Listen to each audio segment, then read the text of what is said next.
بسم الله. إن الحمد لله نحمده ونستعين ونستغفر ونتوب إليه ونعوذ بالله من شرور أنفسنا ومن سيئات أعمالنا. من يهده الله فلا مضل له ومن يضلل فلا هادي له. أشهد أن لا إله إلا الله وحده لا شريك له وأشهد أن محمدا عبده ورسوله لا نبي بعد. يا أيها الذين آمنوا اتقوا الله حق تقاته ولا تموتن إلا وأنتم مسلمون. يا أيها الناس اتقوا ربكم الذي خلقكم من نفس واحدة وخلق منها زوجها وبث منهما رجالا كثيرا ونساء واتقوا الله الذي تساءلون به والأرحام إن الله كان عليكم رقيبا. يا أيها الذين آمنوا اتقوا الله وقولوا قولا سديدا يصلح لكم أعمالكم ويغفر لكم ذنوبكم ومن يطع الله ورسوله فقد فاز فوزا عظيما. وبعد فإن خير الحديث كتاب الله وخير الهدى هدي محمد صلى الله عليه وسلم وشر الأمور محدثاتها فإن كل محدثة بدعة وكل بدعة ضلالة وكل ضلالة في النار. Alhamdulillah, kita dipertemukan oleh Allah Subhanahu wa taala di dalam majelis. Semoga kita mendapatkan doa-doa malaikat, karena orang-orang yang hadir dalam majelis ilmu dikatakan oleh Rasulullah sallallahu alaihi wasallam, "Ma min qaumin yattami'un bi baitin min buyutillah yata'allamuna al-Qur'an wa yatadarrasu bainahum illa khaffat 'alaihim malaika wa ghashiyatuhum rahmah wa tanazzalat 'alaihim as-sakinah." Tidaklah satu kaum yang duduk di antara rumah Allah, di salah satu rumah Allah, yata'allamuna al-Qur'an, mereka mempelajari Al-Qur'an, wa yatadarrasu bainahum, mereka mentadarusnya, illa khaffat 'alaihim malaika, kecuali malaikat mengepakkan sayapnya, wa ghasiyatuhum rahmah, dan mereka akan dinaungi rahmat Allah Subhanahu wa taala, wa tanazzala 'alaihim sakinah, dan diturunkan kepada mereka ketenangan. Semoga kita mendapatkan doa agar diampuni oleh Allah Subhanahu wa taala. Materi kita pagi ini yang saya ingin sampaikan adalah tentang qawaid arba', yaitu tentang 4 kaedah yang dengan mengetahui kaedah ini, semoga kita bisa membedakan bagaimana tingkat keimanan kita. Apa perbedaan antara seorang muslim dengan orang-orang yang musyrik, di mana ini banyak tidak diketahui oleh orang-orang mukmin itu sendiri. Kita mengambil risalah ini, yaitu dari bahasan Syekh Sulaiman At-Tamimi di dalam kitab beliau Al-Qawaid Arba'ah, ya.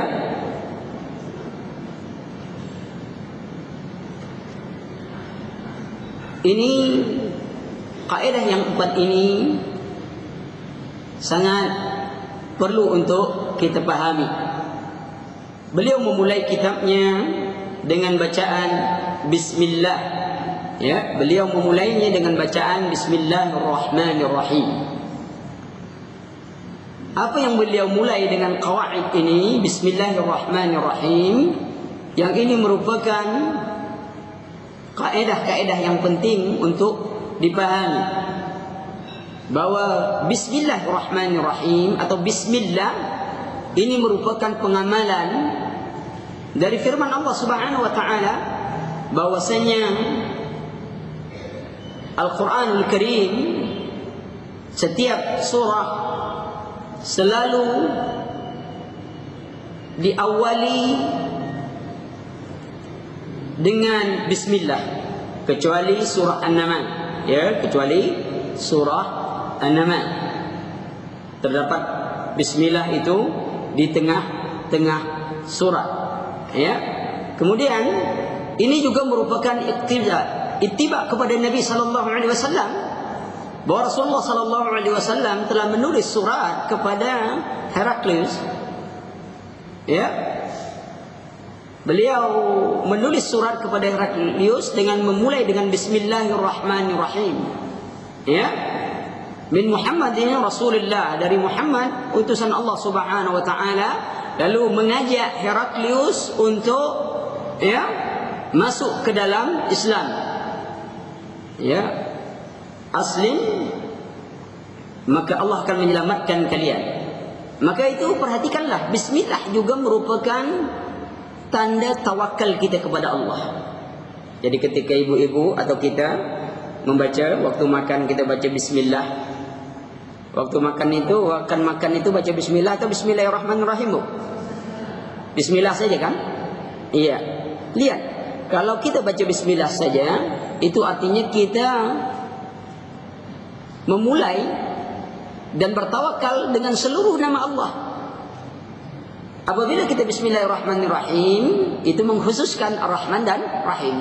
Tapi dengan bismillah masuklah 99 dari asma Allah Subhanahu wa taala. Dan ini tanda tawakal kepada Allah Subhanahu wa taala. Maka beliau menulis kitabnya dengan bismillah. Maka diawalilah kitab beliau itu dengan bismillah, seperti yang dibacakan, bahwasanya bismillah merupakan awal. Kemudian beliau menuliskan bismillahirrahmanirrahim. Ya, lalu beliau berdoa. Di dalam ini beliau berdoa setelah bismillah, as'alullahul karim. Saya mungkin tak sempat kasihkan, ini ada bukunya mungkin dijual, ya. As'alullahul karim, aku bermohon kepada Allah. Ya, aku bermohon kepada Allah. Ini adab. Lihat para ulama kita, di samping dia juga berdoa tawakal kepada Allah, dia mendoakan juga kita semoga kita mendapatkan hidayah Allah Subhanahu wa taala. Ini menunjukkan di samping tawakal menyerahkan diri kepada Allah, kita harus senantiasa bermohon kepada Allah. Coba perhatikan, kira-kira bagaimana permohonan selama ini? Rasa-rasa dikabulkan banyak atau banyak tak dikabulkan, Bu? Doa selama inilah, kira-kira mana yang lebih banyak, dikabulkan atau tidak? Banyak dikabulkan. Iya, mudah-mudahan semuanya dikabulkan Allah. Tapi perlu kita tanyakan dulu, bagaimana posisi kita ketika berdoa? Banyak orang berdoa hari ini itu tanpa perasaan. Kenapa saya kata tanpa perasaan? Ngomong saja dia Rabbana atina fid dunya hasanah wa fil akhirati hasanah wa qina azabannar. Hatinya kosong itu. Hatinya kosong. Kecuali kalau sudah terdesak. Umpamanya ibu-ibu punya suami, umpamanya tiba-tiba ini musim PHK, mau dipindahkan, mutasilah dulu, musim mutasi, mau dimutasi ke Irian Jaya, tidak boleh bawa istri, gaji dipotong 50%, ya, pulang setahun sekali, ya, kira-kira macam apa doanya tuh, Bu? Oh, tak tanggung itu, mungkin belum doa lah, nangis dulu.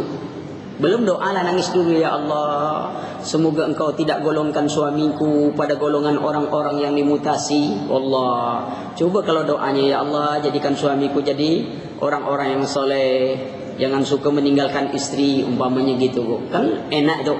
Tapi bab mutasi aja baru gitu, ternyata doanya langsung dikabulkan Allah, karena dia berdoa dengan penuh harapan dan sangat takut tidak dikabulkan oleh Allah Subhanahu wa taala. Apa yang terjadi pada kita hari ini? Kadang-kadang kita berdoa, ya, tapi rasa-rasanya tak dikabulkan Allah. Apa kata Rasulullah? Doa setiap orang mukmin itu pasti dikabulkan Allah selagi mereka tidak tergesa-gesa dalam minta. Siapa yang tergesa-gesa itu? Ya, ini orang yang minta, kemudian dia berkata, sudah doa, sudah, tapi belum dikabulkan. Nah, itu artinya tergesa-gesa.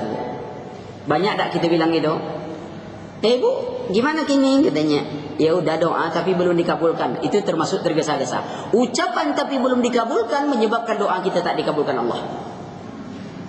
Kenapa? Karena lemahnya keyakinan kita bahwa Allah mengabulkan doa kita. Maka kita harus yakin pasti Allah mengabulkan. Hanya saja pengabulan doa oleh Allah itu tidak mesti dengan apa yang kita minta. Bisa saja Allah mengabulkan doa kita umpamanya begini. Kita doa, ya Allah, saya mudahan dapat rezeki gitu kan, kira-kira saya dapat uang 100 juta lah, itu saya mau umroh, kalau tak dapat umroh naik haji pun jadilah, tak masalah lah gitu kan. Ya, kalau susah kan, tak dapat umroh naik haji pun tak apalah gitu. Serius doanya. Tiba-tiba dia sebulan 2 bulan, tiba-tiba ada kecelakaan. Kalau kecelakaan itu menimpa dirinya, dia bisa putus kepalanya. Dia mengatakan, Setelah itu dia katakan juga ternyata Allah belum mengabulkan doa. Padahal mana lebih suka, uang 100 juta atau kepala putus? Hah? Tiba-tiba uang 100 juta dapat, udah tuh kepala kita putus. Mesti kita pilih tak jadilah dapat uang, biar utuh kepala. Allah telah menyelamatkan kita dari musibah yang menyebabkan kita bisa putus kepala. Kita tidak menganggap itu pengabulan doa. Itu pengabulan doa. Allah mengganti doa kita itu dengan menyelamatkan kita dari musibah. Atau sadar itu pengabulan doa kan? Atau Allah simpan doa itu. Mungkin ibu-ibu pernah merasakan rasa-rasanya saya pernah minta ini, tapi kini baru dikabulkan Allah. Rasa-rasanya sekian tahun saya sudah pernah minta, ternyata ini baru dikabulkan. Bisa, sebab Allah yang tahu kapan kita itu layak untuk menerimanya, kapan tidak layak untuk menerimanya. Nah, kita tidak sadar. Atau Allah tidak kabulkan di dunia, tidak menggantikan ini, tapi doa kita itu disimpan Allah di akhirat untuk perbendaharaan akhirat. Maka yakinlah doa kita pasti dikabulkan Allah. Jangan ragu-ragu, sebab Allah itu menurut persangkaan hambanya. Kalau kita bersangka buruk kepada Allah, maka buruklah yang akan kita terima. Maka kenapa orang setiap tiba musibah dia merasa buruk kepada Allah Subhanahu wa taala? Jadi beliau berdoa, as'alullah, aku bermohon kepada Allah, ya, as'alullahal karim, rabbal ars azim, Rabb aras yang agung.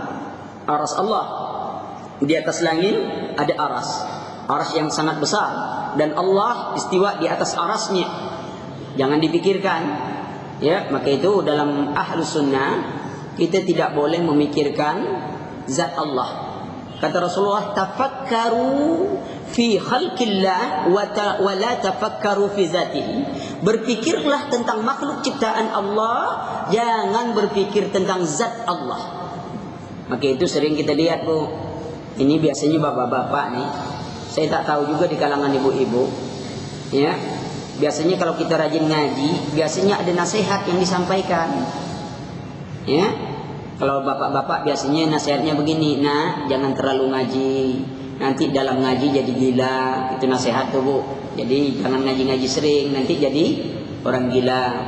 Nanti kalau kita terlalu fanatik, dia bilang, nah ngaji jangan terlalu fanatik, nanti jadi teroris. Waduh, nasihatnya mantap. Ya, pokoknya inti nasihat jangan sering ngaji. Islam itu yang biasa-biasa saja. Biasa tak sholat, ya, biasa tak ngaji, ya, biasa tak pakai busana muslimah, pokok biasa-biasa sajalah. Ya, dia tak mau jadi orang luar biasa, yang penting jadi orang yang biasa saja. Itu nasihat, Bu. Maaf, ini nasihat, kata dia. Lihat, setan itu sangat pandai menggoda. Mana pernah setan mau menggoda kita, saya ini penjahat? Enggak, dia tetap bilang saya nasihat. Ya, ketika iblis menggoda Adam, dia bilang juga nasihat. Wahai Adam, maukah aku beritahukan kepadamu bahwa pohon itu adalah pohon kekekalan. Kalau engkau makan, engkau akan kekal. Ya, sajaratul khuldi. Jadi saya nasihati saja, saya ini beri nasihat. Adam makan, termakan nasihat. Seperti tadi juga. Dia nasihati, jangan banyak ngaji, jangan banyak ini, jangan ini. Pokoknya kita Islam yang biasa saja, biasa tak sholat, biasa tak pakai busana muslimah, ya biasa ribah, gitu kan? Ribah itu kan materi yang paling mantap itu, Bu. Insya Allah ada tak ada ustaz kita tetap bisa ribah. Apalagi sudah ada acara ribah, acara gosip, ya. Ada lagi koran ribah, ya. Ibu-ibu yang suka baca koran ribah, koran gosip, terlibat juga dosanya, ya. Itu materi yang paling asik tuh, Bu. Ya, maka itu kadang-kadang kata Rasulullah, salah satunya wanita itu banyak ribahnya. Awalnya ngaji, umpamanya nih, Bu. Ini contoh nih, saya tak contohkan yang lain-lain lah, ya. Tapi siapa yang merasa, mudah-mudahan cepat berubah. Tapi kalau tak merasa juga, waduh, na'udzubillah, kita berlindung kepada Allah. Sudah begitu juga disindir, masih tak terasa juga, itu memang kelewatan itu. Memang sudah tak punya perasaan mungkin, gitu kan. Ya, apa? Awalnya dia dengar kajian, lalu dia bilang, tadi saya lihat si fulanah tak ngaji. Datang yang satu nih, Bro. Iya, saya lihat dunia saja sekarang nih. Datang satu lagi nambah. Iya, kemarin saya lihat juga dia memang beli-beli ini aja, kemana-mana aja. Wah, udah hilang cerita kaji, cerita si fulanah yang sampai. Setan pun bertepuk tangan, alhamdulillah. Semakin banyak ngaji, semakin banyak materi ribahnya, umpamanya, ya. Umpamanya, ya. Rabbul Arsyil Azim, Arsy yang mulia, ayyatawallaka fid dunya wal akhirah. Semoga Allah menjadi wali pelindung kalian di dunia dan akhirat. Wa ayyaj'alaka mubarakan aynama kunta. Semoga Allah menjadikan kalian hidup yang penuh berkah dimanapun kalian berada, dimanapun kalian berada. Senang, susah, kaya, miskin, jadi pejabat, tak jadi pejabat, ya, sendirian, rame-rame, semuanya kita berada dalam ketakwaan, berada dalam mubarakah, berada dalam keberkatan Allah Subhanahu wa ta'ala. Kita ingin begitu, Bu. Sebab Rasulullah sebutkan kepada kita, ittaqullah haitsuma kunta, bertakwalah kepada Allah dimanapun kalian berada, bertakwalah kepada Allah. Lihat sebagian orang di bulan Ramadan semuanya rasanya bertobat. Bertobat semuanya. Sebagian kaum ibu yang tak pakai busana muslimah, bulan Ramadan mulai busana muslimah. Paling tidak saat jualan perbukaan dia pakai busana muslimah, ya. Yang biasanya tidak pernah sholat Ramadan rajin tarawih, sholat isya tidak, tarawih aja, sholat isya tidak, gitu.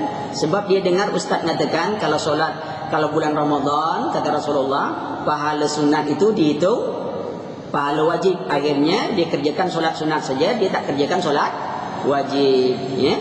Ada lebih dahsyat lagi, dia tak puasa tapi bagi orang yang berbuka puasa. Sebab kalau bagi orang berbuka puasa pahalanya sama dengan orang yang berpuasa. Jadi setiap hari dia kasih orang berbuka 30 orang.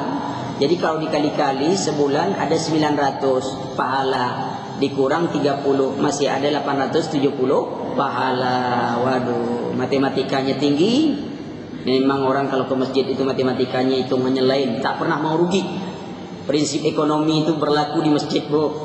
Di luar masjid tak berlaku itu. Mengeluarkan modal sekecil-kecilnya untuk dapat untung sebesar-besarnya. Infak dengan uang yang paling kecil dapatkan surga Firdaus yang besar-besar. Wallah, memang hebat, ya, prinsip ekonominya di dalam masjid. Kemudian apa beliau katakan? Wa ayyaj'alaka, semoga Allah Subhanahu wa ta'ala menjadikan engkau mimman iza u'tiya syakar, yakni orang-orang apabila diberi nikmat oleh Allah bersyukur. Wa iza tuliya sabar, apabila diuji oleh Allah dia sabar. Wa iza aznaba istaghfar, apabila melakukan dosa mereka segera beristighfar. Fa inna haula'i tsalas unwan sa'adah. 3 kelompok inilah yang dijanjikan Allah dengan kebahagiaan. Apa tadi, Bu, kelompok bahagia tadi? Orang bersyukur, sudah tu sabar, sudah tu orang yang selalu beristighfar. Baik, kita kaji yang ini dulu. Sebelum masuk qawaid, kita kaji yang ini agar kita menjadi orang-orang yang termasuk dalam golongan orang-orang yang diberi kebahagiaan. Saya yakin semua kita ingin hidup bahagia, ya. Semua kita ingin hidup bahagia. Namun kita tidak tahu standar kebahagiaan itu. Ada orang menganggap kebahagiaan itu adalah sesuatu yang menenangkan jiwanya. Ketika dia menganggap harta itu akan menenangkan jiwanya, dia memburu harta.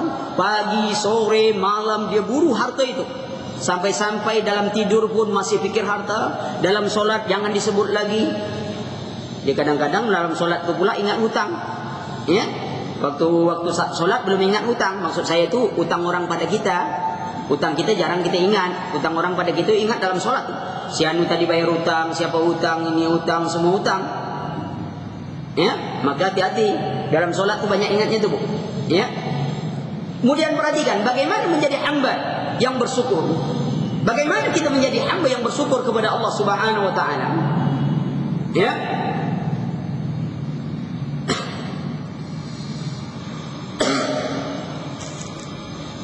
Syukur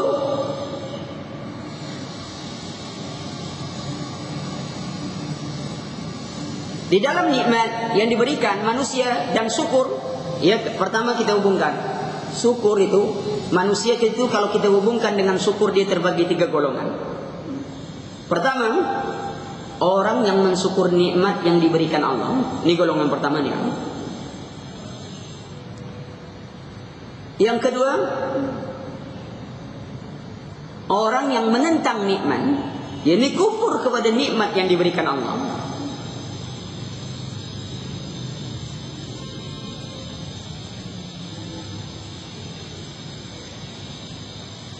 Yang ketiga, orang yang berpura-pura bersyukur, padahal dia bukan orang yang bersyukur. Nah, orang pura-pura bersyukur, padahal dia bukan orang bersyukur. Seperti apa orang itu? Orang seperti misalnya orang yang berhias dengan sesuatu yang tidak ia miliki. Ya.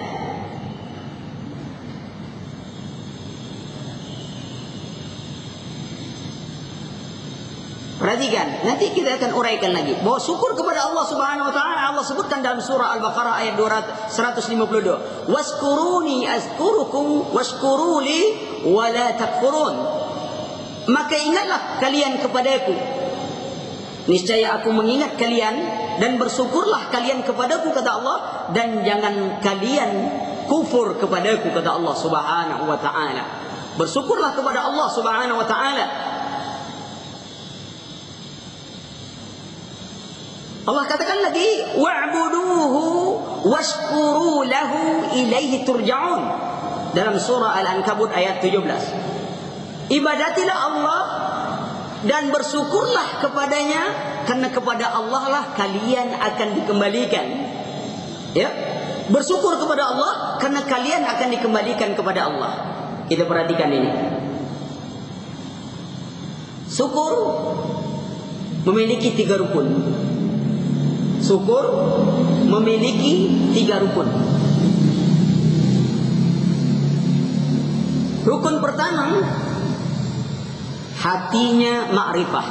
Ya, hati ma'rifah itu hati mengenal pemberi nikmat. Kita tahu bahwa Allah memberi nikmat. Cobalah bayangkan, Allah sudah beri nikmat jasmani kita. Laqad khalaqnal insana fi ahsani taqwim. Kami ciptakan manusia dalam sebaik-baik bentuk. Lihat Bu, Allah sudah sebut kita diciptakan sebaik-baik bentuk. Bagaimana baiknya bentuk kita? Cobalah lihat. Allah tidak ciptakan mata kita ini satu di depan, satu di belakang kan? Sebenarnya enak kita kalau mata satu depan, satu di belakang. Ibu naik motor tak perlu pakai kaca spion lagi. Sebab di belakang sudah nampak orangnya. Siapa teman itu manggil, tak perlu lagi mandang ke belakang. Sebab mata itu sudah ada di belakang. Tapi tak cantik Bu, tak cantik bentuk seperti itu. Atau mata kita di samping, samping kiri, samping kanan, juga tak bagus.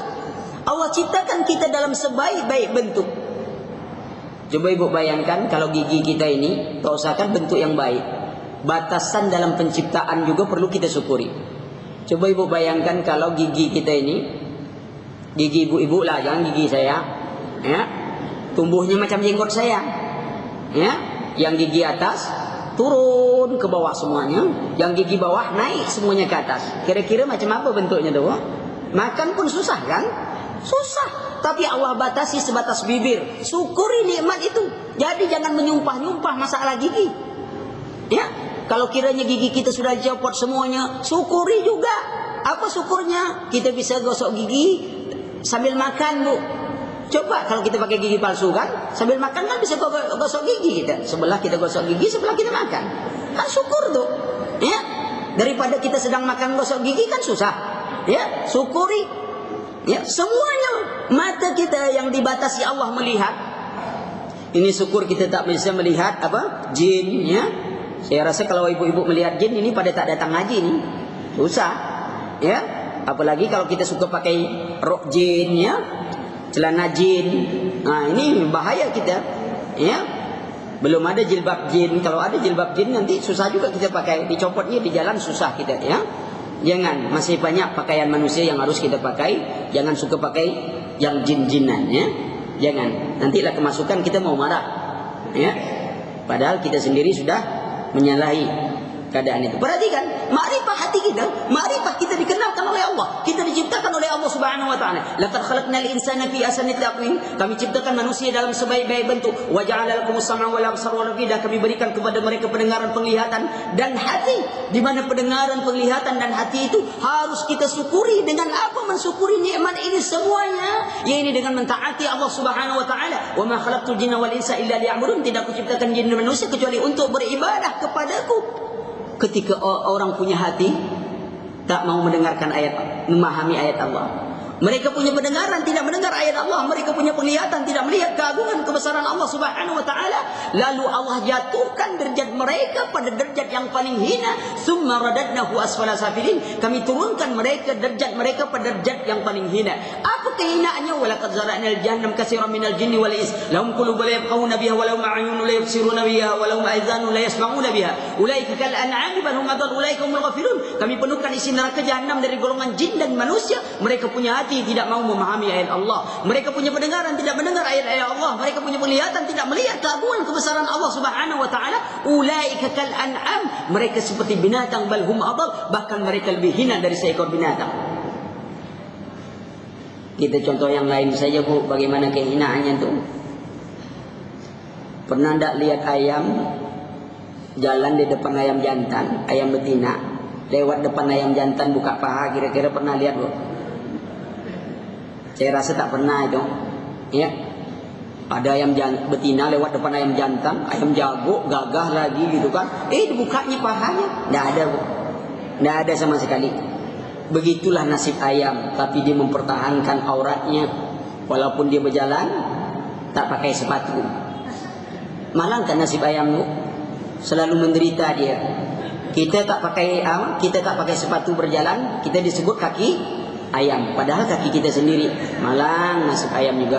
Ada flu burung, wanita nakal di kampus disebut ayam juga, Bu, yang menderita. Ada flu burung, siapa yang dibunuh? Ayam juga dibunuh. Burung terbang kemana-mana, ayam jadi sasaran. Udah capek nelurkan, sapi pula punya nama, telur mata sapi. Padahal itu telur ayam, bukan sapi yang punya. Gitu. Memang ini perampasan hak, ya. Tapi kenapa orang tidak ada membelanya? Wallah, berjuanglah untuk Greenpeace atau apalah, terserahlah. Kalau ada perjuangan untuk hak azazi ayam, gitu kan?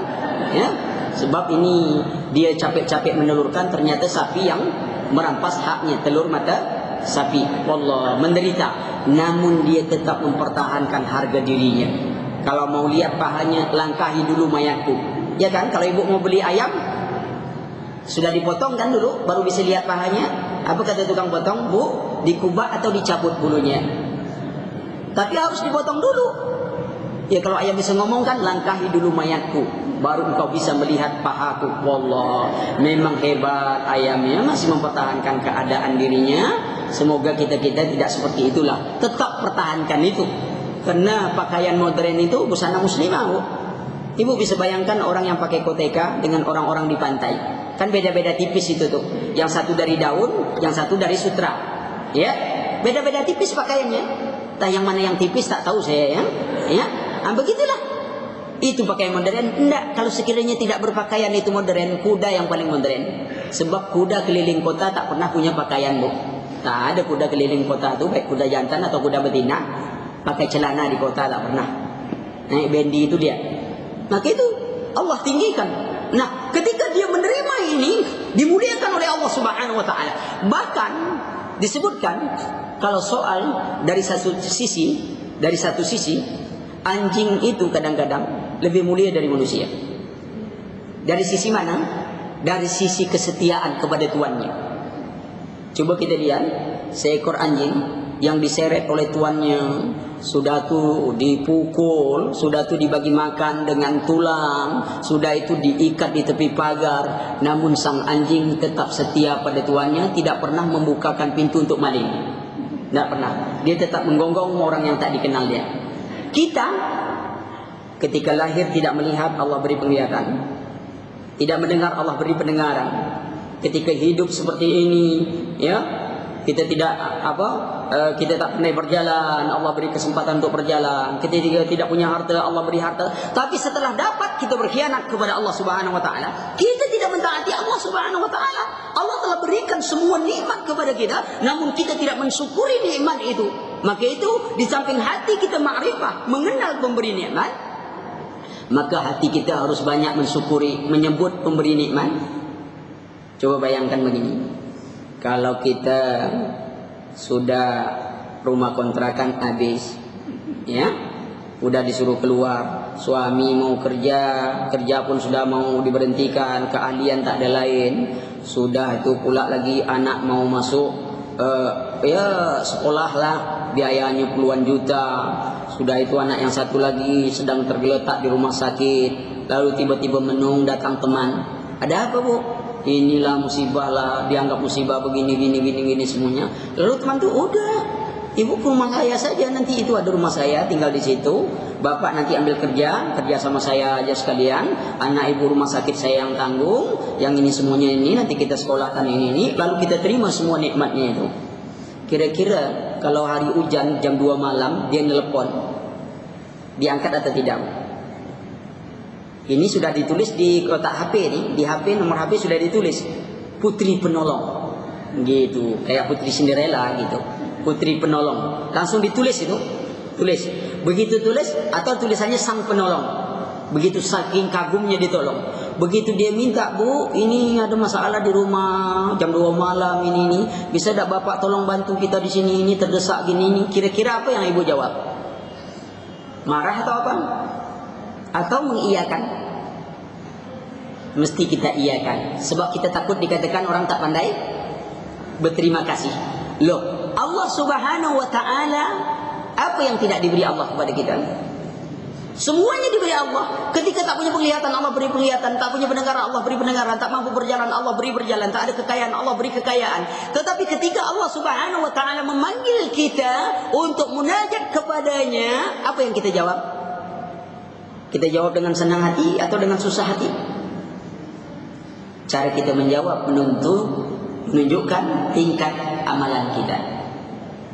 Tingkat amalan kita itu dilihat dari cara kita menjawab, bisa bu. Contoh begini, kalau ini kita berdagang, kita dari pagi udah sampai hampir tengah hari lagi ini, belum ada jual beli. Tiba-tiba ada orang baru nawar, sedang tawar menawar, terdengar suara azan. Kira-kira apa jawaban sang penjual?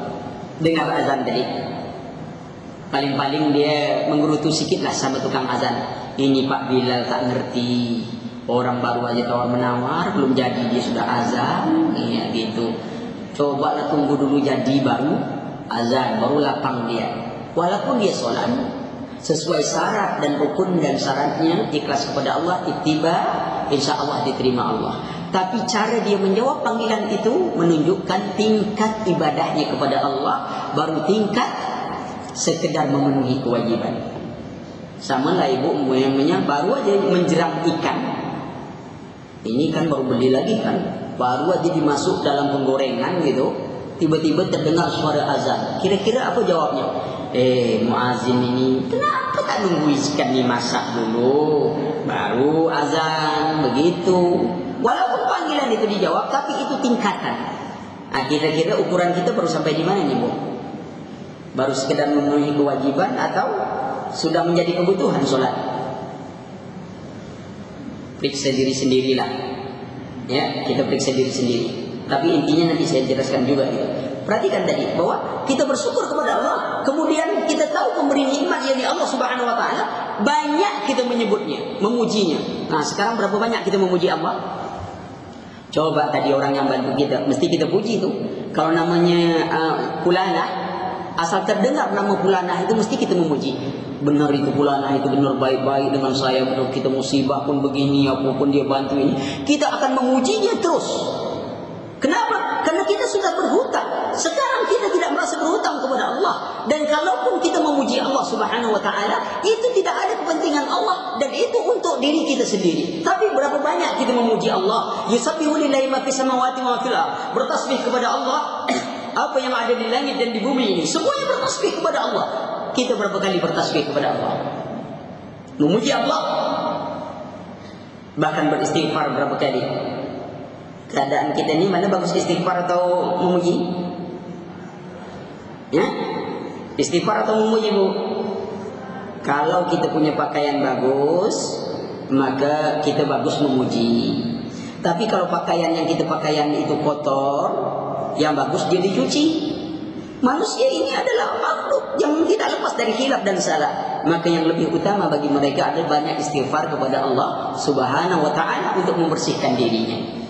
Di samping juga tetap memuji Allah Subhanahu wa ta'ala. Nah, sudah banyak kita memuji Allah, menyebut Allah Subhanahu wa ta'ala. Hubbuka syai'an aksar min zikri. Cintamu pada sesuatu ditandai oleh kalian banyak menyebutnya. Itu tanda cinta. Cobalah. Seorang nenek mana lebih cinta, kepada anaknya atau kepada cucunya? Oh, itu sudah jelas itu. Itu naluri seorang nenek. Paling-paling kepada menantu dia bilang, kau bawalah anakku, tapi jangan bawa cucuku. Nah, gitu. Itu prinsip nenek-nenek itu yang begitu. Bawalah anakku, tapi jangan bawa cucuku. Nah, itu yang bahaya tuh. Ya. Sebab itu pertahanan yang lebih. Cuman kita sekarang terbalik kadang-kadang. Kalau cucu hilang mudah-mudahan masih ada cari. Tapi kadang-kadang ada anak gadis hilang orang tak cari, Bu. Tapi kalau ayam jago yang hilang dicari. Ada ayam umpamanya ada, atau kucing Angola lah gitu kan. Kucing yang cantik dia beli, kalau hilang itu bisa dicari setiap rumah tetangga itu. Nampak kucing saya ada, nampak kucing saya ada, dia tanya. Tapi anaknya hilang 2-3 hari dia tak pernah cari, tak pernah cari. Udah bisa pulang sendiri. Nasib baik kalau dia pulang memang sendiri. Kalau dia pulang bawa yang lain lagi, nasib baik kalau yang dibawa itu masih dipegang oleh dia. Tapi kalau digendong oleh dia, nasib baik juga. Tapi kalau masih dalam perut dia, itu tak baik lagi nasib kita semuanya. Tapi berapa orang mau cari anaknya yang hilang? Bisa dihitung juga, ya. Karena anak kan kalau hilang kan bisa pulang. Kalau kucing hilang dia tak tahu pulang. Itu masalahnya mungkin kita tak tahu. Tapi ingat, bersyukur kepada Allah Subhanahu wa ta'ala. Di samping mengenal Allah yang memberi nikmat, kemudian banyak mengucapkannya. Sudah itu apalagi yang ketiga rukunnya, di samping lisan memuji, yang ketiga adalah anggota badan melaksanakan sesuai dengan tujuan. Intinya menggunakan nikmat sesuai dengan tujuan pemberi nikmat. Itu bersyukur tuh. Coba lihat, ada orang dia punya anak, puju di kelas kakap. Setiap hari asal pulang ke rumah minta uang, minta uang, minta uang. Akhirnya ibu dan bapaknya kesepakatlah, ini kalau si bulan mau jangan kasih uang lagi lah. Kelihatannya dia ini tak bertobat juga nih.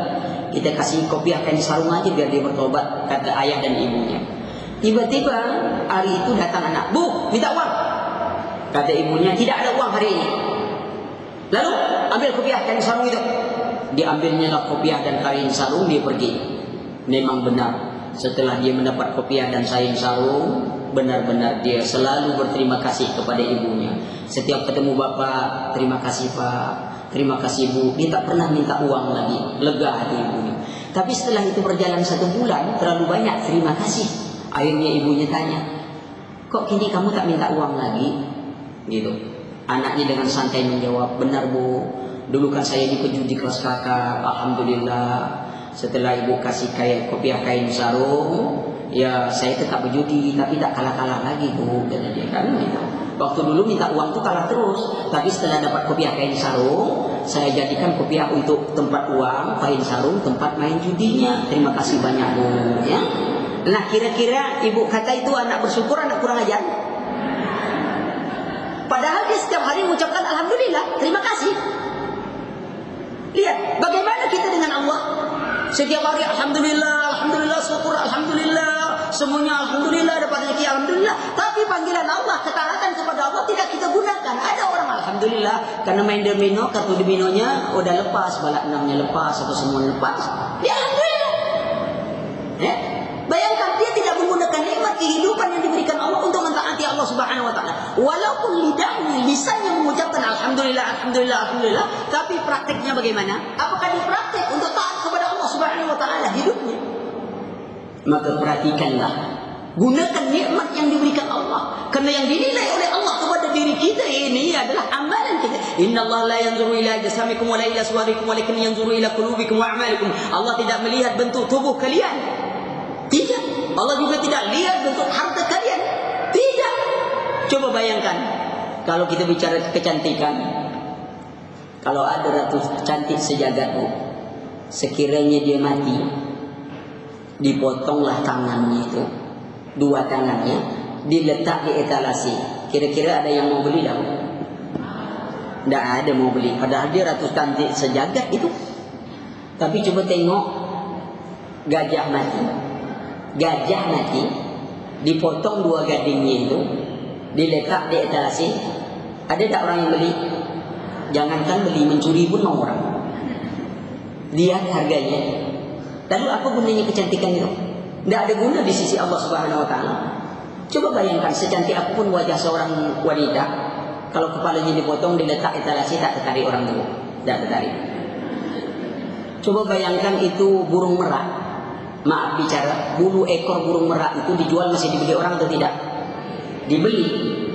Saya pernah ke Sulawesi, saya lihat itu gigi ikan duyung, dan tanya apakah ini hasil evolusi yang tidak selesai, saya tak tahu, kan? Tapi jelasnya ada jual taring ikan duyung, harganya sekitar 300 ribuan lah. Yang saya pikirkan bukan apa waktu lihat itu, taring ikan duyung bisa harga 300 ribu.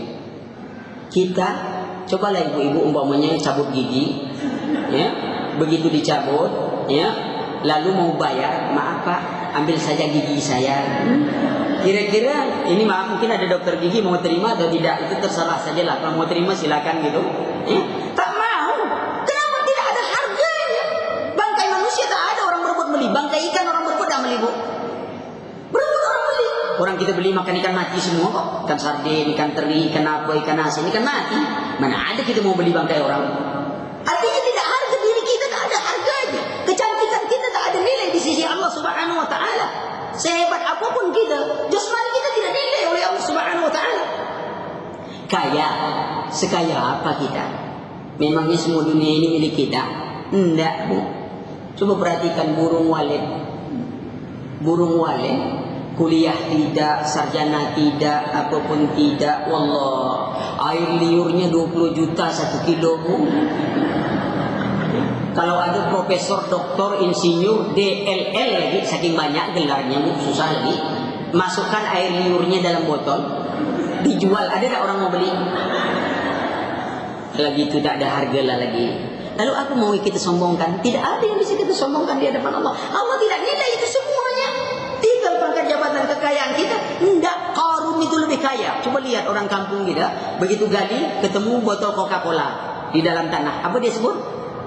Harta karun. Memangnya Qarun pernah minum Coca-Cola? Tapi saking kayanya Qarun. Lihat, itu burung walet tadi. Bayangkan dia, kita bertahun-tahun kerja belum bisa buat ruko, belum bisa buat ruko. Walet baru lewat saja sebentar, besok udah jadi rukonya. Wallah, memang betul-betul kalah kita.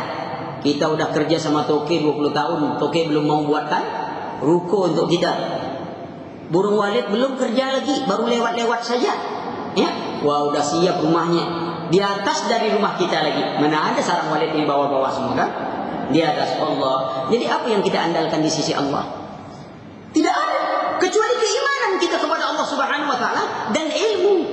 Dan ilmu itu yang mengangkat kita di sisi Allah Subhanahu Wa Taala. Lalu kenapa orang tidak mau hadir dalam majelis-majelis ilmu, memupuk ilmunya, bersyukur kepada Allah, nikmat dunia yang diberikan oleh Allah, dia syukuri, dia gunakan nikmat itu untuk taat kepada Allah Subhanahu Wa Taala. Coba perhatikan dunia ini. Kalau kita buru pun, dia tidak akan melampaui batas yang ditentukan Allah. Tidak kita buru pun, dia juga tidak melampaui batas ketentuan Allah. Kita akan dapat jatah dunia kita sesuai yang dijatahkan Allah Subhanahu Wa Taala. Coba kita perhatikan, taruhlah ada orang terkaya di Jakarta ini.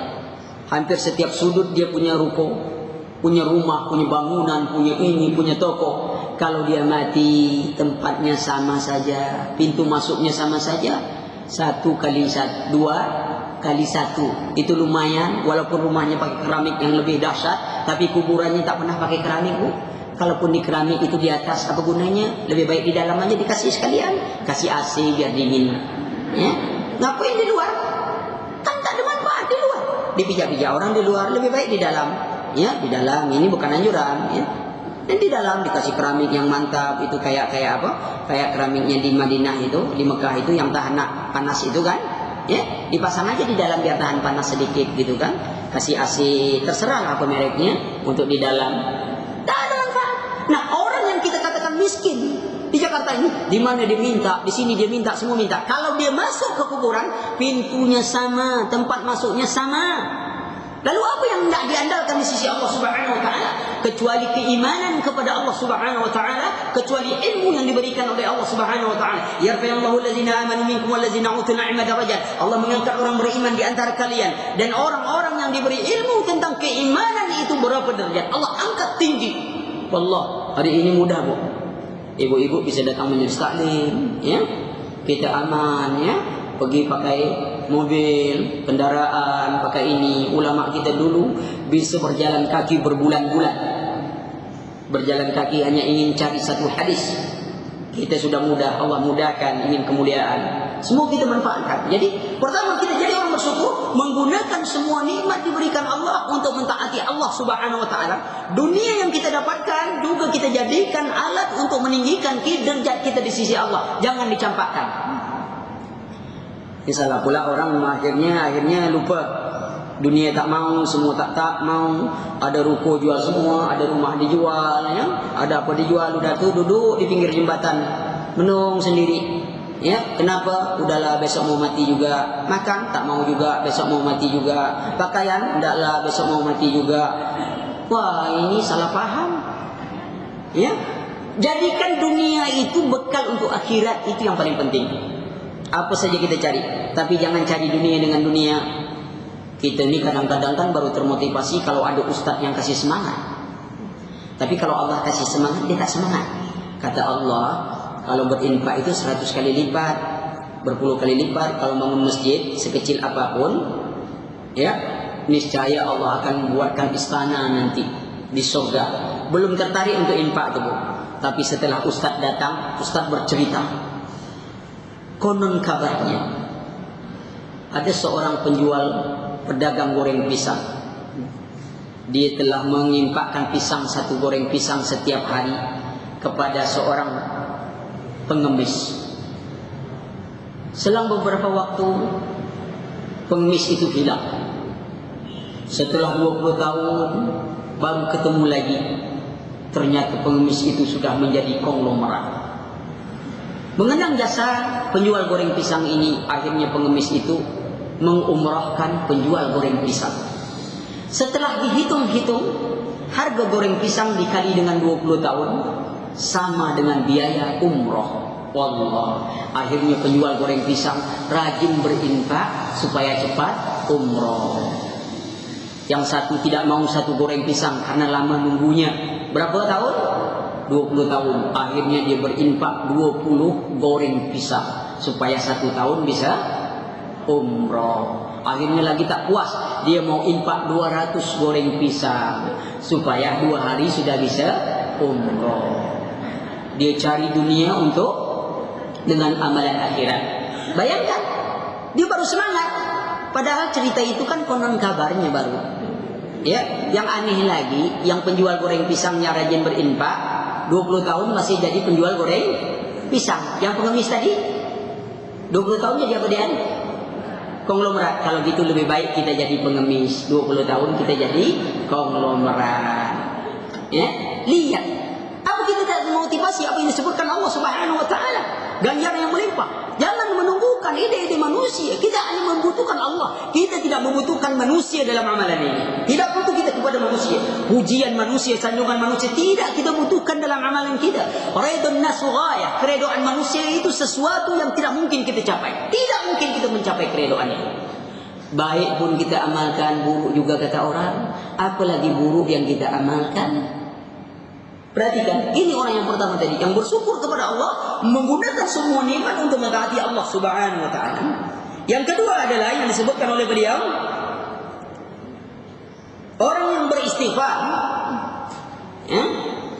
Rasulullah sallallahu alaihi wasallam sebutkan kepada kita, kullu bani Adam khata'un wa khairu khata'in at-tawwab. Setiap anak Adam, ya, tidak lepas dari silap dan salah. Dan sebaik-baik orang bersalah adalah bertobat dari kesalahannya. Wasari'u ila maghfiratin min rabbikum wal jannah. Bersegeralah kalian kepada ampunan Allah dan surganya. Bersegera. Rasulullah sallallahu alaihi wasallam bersabda, "Ya ayuhan nas, tubu ila Allah wastaghfiru lahu fa inni atubu ilaihi fi yawmin mi'atu marrah." Wahai manusia, bertobatlah kepada Allah, beristighfarlah kepada Allah, karena saya bertobat beristighfar kepada Allah dalam satu hari 100 kali. Bayangkan perjalanan kita ini. Suatu ketika Imam Hasan Al-Basri bertanya kepada orang tua, "Wahai orang tua, kalau tanaman itu sudah tua, kira-kira diapakan ya?" Orang tua semua jawab, "Dituai." Lalu Imam Abu Hasan bertanya kepada para pemuda, "Wahai para pemuda, ketahuilah oleh kalian bahwa tanaman itu kadang-kadang sudah dituai menjelang tuai. Belum sampai tua sudah dituai. Apa itu kematian? Perjalanan kita, perjalanan kematian." Imam Fudail bin Iyad bertanya kepada seorang, "Wahai saudaraku, umurmu berapa?" Orang itu jawab, 60 tahun. Lalu Imam Fudail katakan, "Berarti engkau berjalan mendekat kepada Allah sudah 60 tahun. Boleh jadi engkau semakin dekat kepada Allah."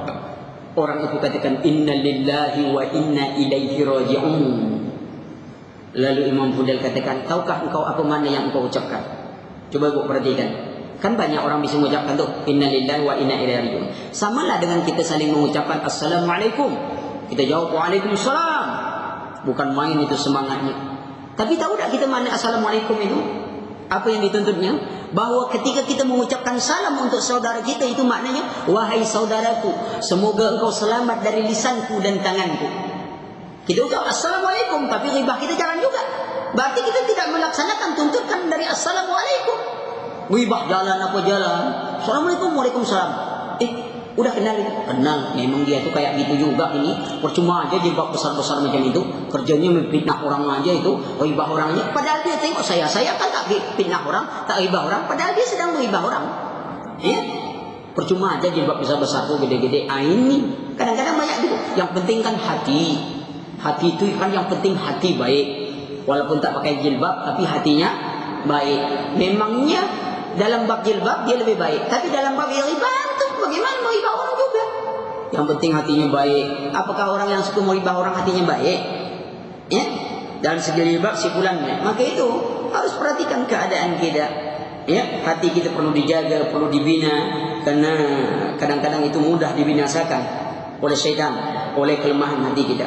Kembali kita tadi sudah dekat kepada Allah, lalu disebutkan orang tadi, "Inna lillahi wa inna ilaihi raji'un." Lalu Imam Fudail katakan, "Tahukah engkau apa maknanya?" Orang itu bilang tak tahu.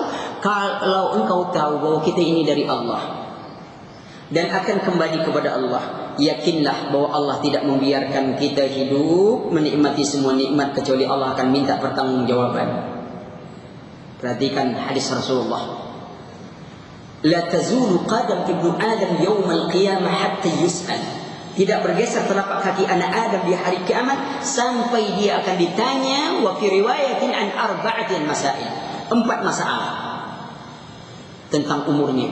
An umrihi fima afnahu. Tentang umurnya, kemana dia habiskan. Ada orang menghabiskan umur dari pagi sampai sore dia mencari dunia untuk dunia dan kepada dunia. Coba saya tanya ibu-ibu nih. Kalau ibu-ibu usaha, taruhlah bapak juga usaha. Kira-kira usaha itu untuk apa?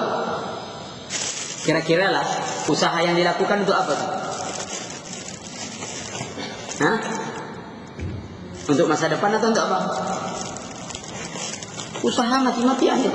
Pagi, sore, malam. Atau katakanlah mahasiswa yang belajar kuliah pagi, sore, malam tak kenal waktu, untuk apa?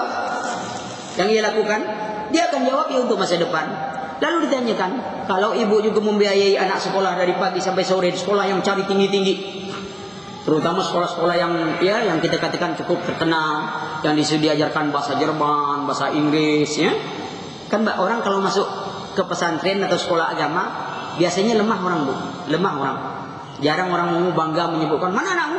"Oh, anak saya masuk pesantren." Jarang itu. "Mana anakmu?"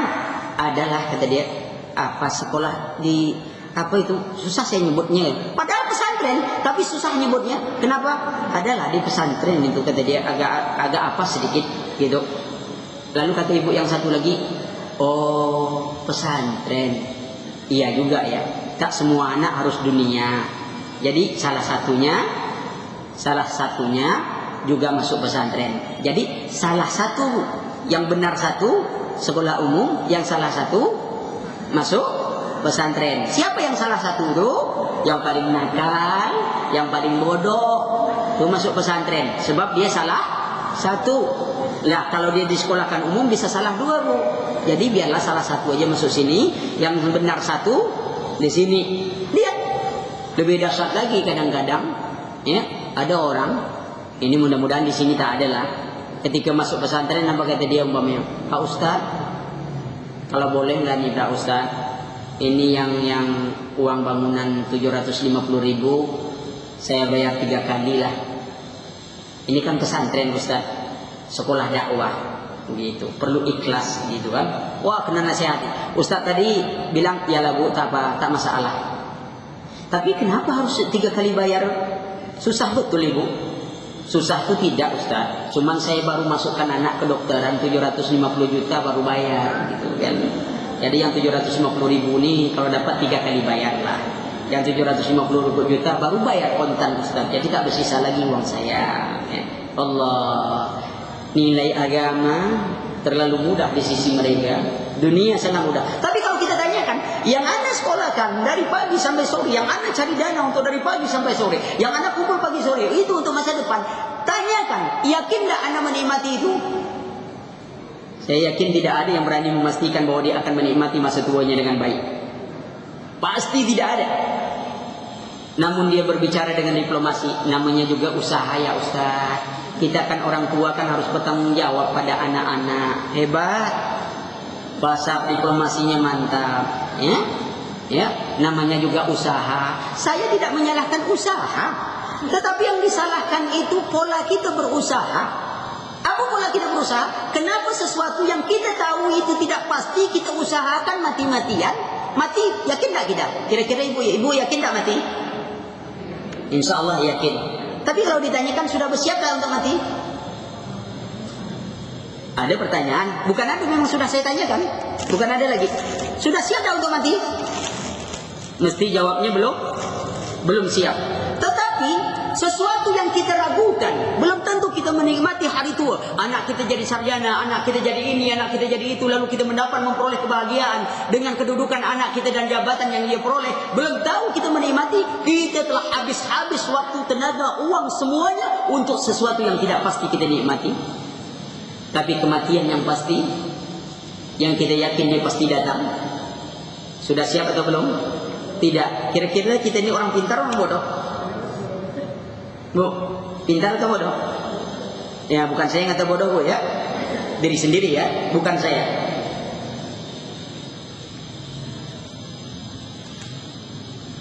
Kalau demikian, orang ini bertanya pada Imam Fudel, ya, kalau engkau bersiaplah. Lalu orang itu, tahukah engkau bagaimana cara bersiapnya? Nah ini kuncinya. Tahukah engkau bagaimana cara bersiapnya? Bagaimana kata orang itu? Imam Fudel katakan, perbaiki sisa usia yang diberikan Allah, maka Allah akan memperbaiki masa lalumu yang buruk. Itu kata kuncinya itu. Perbaiki sisa usia yang diberikan Allah, maka Allah akan memperbaiki keburukan masa lalu kita. Sebab apabila kita memperburuk sisa usia ini, maka kebaikan masa lalu kita akan dinilai buruk oleh Allah Subhanahu wa taala. Allah Subhanahu wa taala berfirman, "Illa man taba wa amana wa 'amila 'amalan salihan, fa ulaika yubaddilu Allahu sayyi'atihim hasanat wa kana Allahu ghafurar rahim."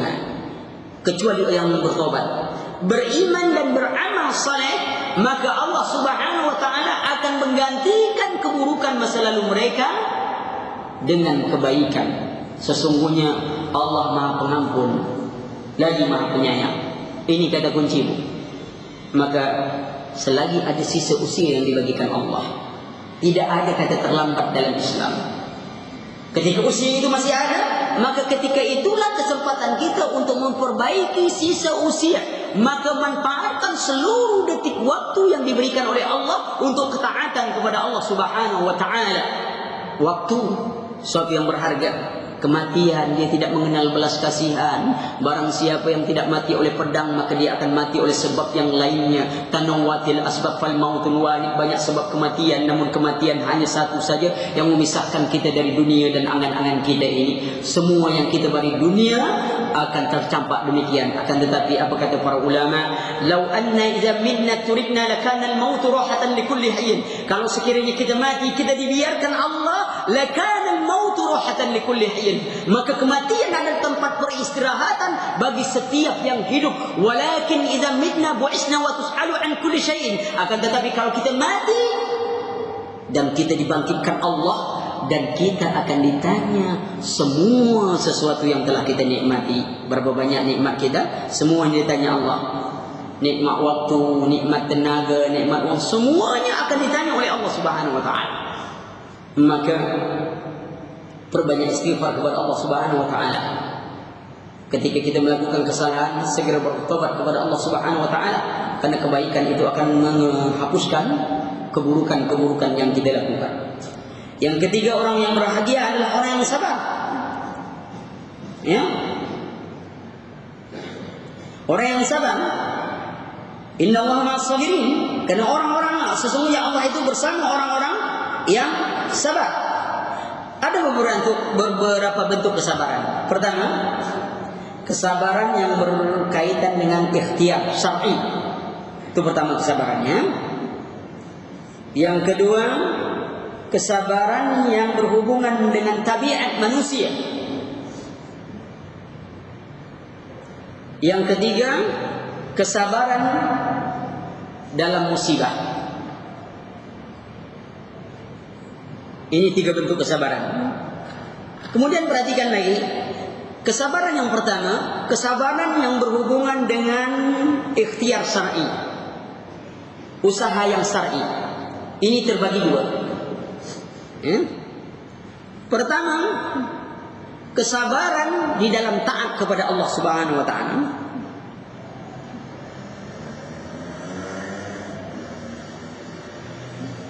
Yang kedua, kesabaran di dalam menghindari maksiat.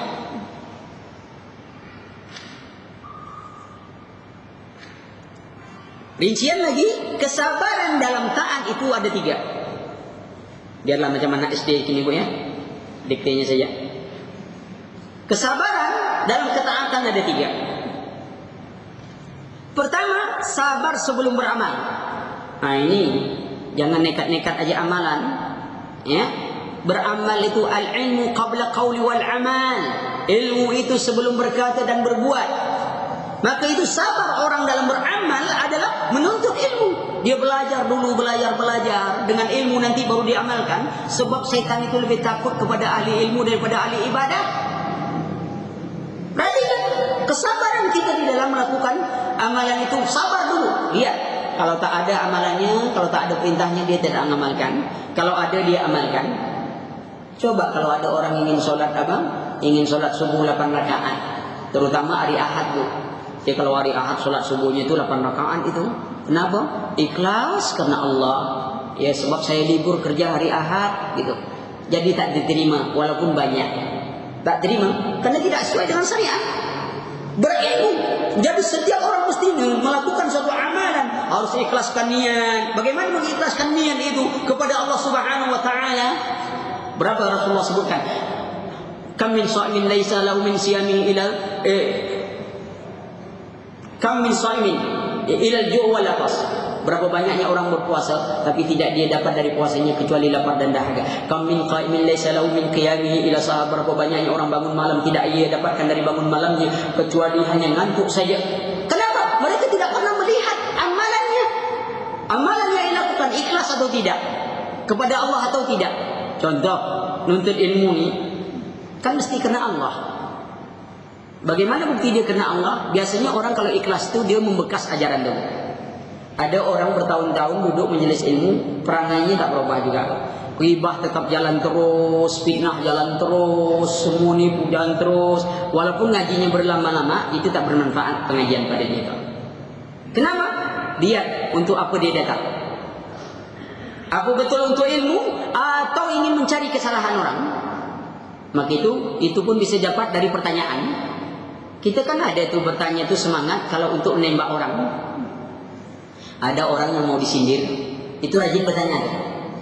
Tapi kalau tak ada orang yang disindirnya, itu tak ada bertanya dia tuh. Ayo ada pertanyaan, belum ada pertanyaan. Begitu ada yang masuk, Assalamualaikum. Ini dia orangnya. Langsung Ustaz tanya Ustaz. Ada orang Ustaz, dia begini-begini. Yang orang tuh baru masuk tadi kan? Ya, dia begini-begini Ustaz, begini-begini. Ustaz tadi kan tak tahu, apalagi Ustaz yang baru datang kan? Ya, dia tak tahu. Ustaz tadi jawabnya lurus-lurus saja. Wah itu bahaya, itu dosa, itu begini gitu. Senyum dia, senang hatinya berhasil menembak pendatang baru. Yang tadi baru datang terasa tersinggung, padahal dia belum ngaji itu, langsung bertanya. Tanya Ustaz, kata dia. Ada orang Ustaz, wah begini-begini. Wah Ustaz tadi, ini lebih parah dari yang tadi lagi nih.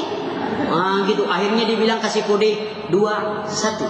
Gitu Allah. Ustaz pun bingung. Ini ibu-ibu kok pakai kode-kodean ini? 2-1 ada apa nih? Gitu. Apa pergi jam 2 pulang jam 1 tak tahu gitu. Rupanya dia main singgung-singgung. Udah tuh di luar, udah bertengkar lagi.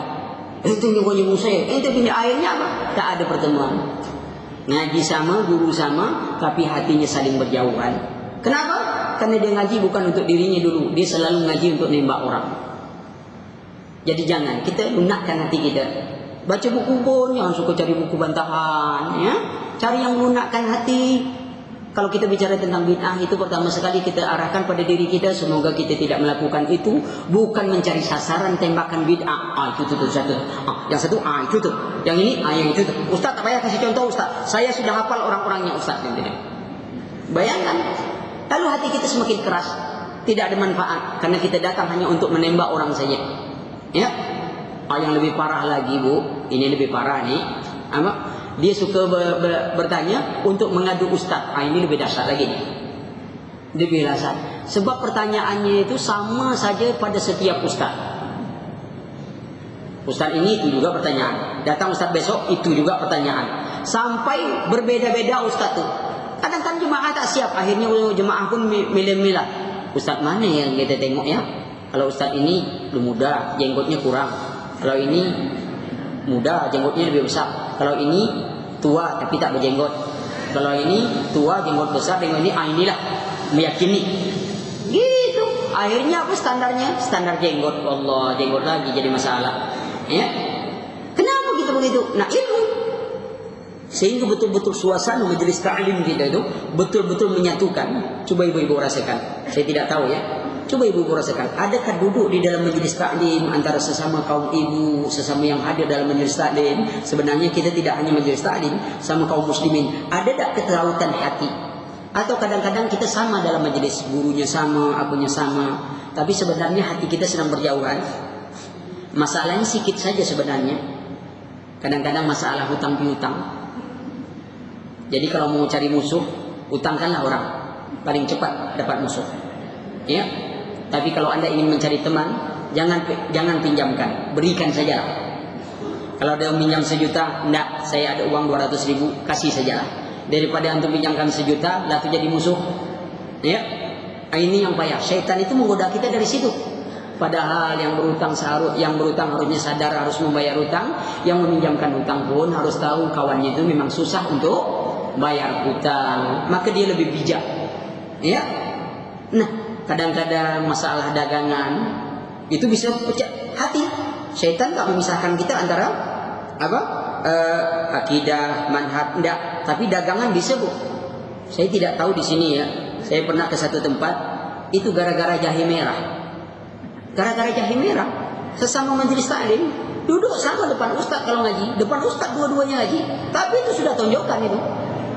Tak tegur sapa di dalam majelis, sudah tonjokan gara-gara jahe merah. Yang satu masukkan ke sini, begitu kurang pemasukan di sini, yang satu masuk aja nyelonong. Kelahi masuk kantor polisi. Mencabut tuntutan, kena pula 2 juta. Biaya jahe merah untungnya belum sampai 2 juta 1 bulan. Lihat, apa? Dia dipecahkan oleh apa? Oleh hatinya.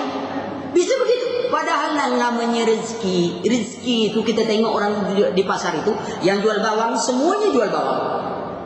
Dapat aja rezekinya. Yang jual beras semuanya jual beras di pasar beras. Yang jual sapi, kini kemarin saya nengok ada apa? Baru sini saya lihat ya, ada dokter berkumpul sama satu spesialis, umpamanya dokter gigi bergabung sama satu rumah sakit, itu dokter gigi semuanya. Kalau kita bayangkan cukup satu dokter gigi saja kan cukup tuh. Tapi kok sekian banyak dokter giginya, ya kan? Mungkin cara penanganannya beda-beda gitu kan. Nah, mereka mungkin rasa di sini kurang kuat, di sini lebih kuat gitu kan. Di sini macam-macam. Tetapi mereka tak bertengkar. Coba kalau sempat dokter gigi itu bertengkar-tengkar, itu pasien terus tuh giginya dicabut-cabut semua. Kamu kemarin ke sana ya, sambil memasang tang di gigi itu, kamu kemarin sana cari dia kan gitu. Ya. Umpamanya, damai aja mereka. Kita dagang. Nah, setan masuk di situ. Hati-hati itu. Ketika kesabaran tak ada. Ya, maka kembali kita sebelum beramal ada kesabaran untuk ilmu. Apapun dengan ilmu. Tanpa ilmu kita tidak bisa beramal sebenarnya. Ya. Yang kedua sabarannya itu sabar saat beramal. Ya. Ini kurang ya. Anak rasa sudah kuat, tapi ini kurang dekat. Allah.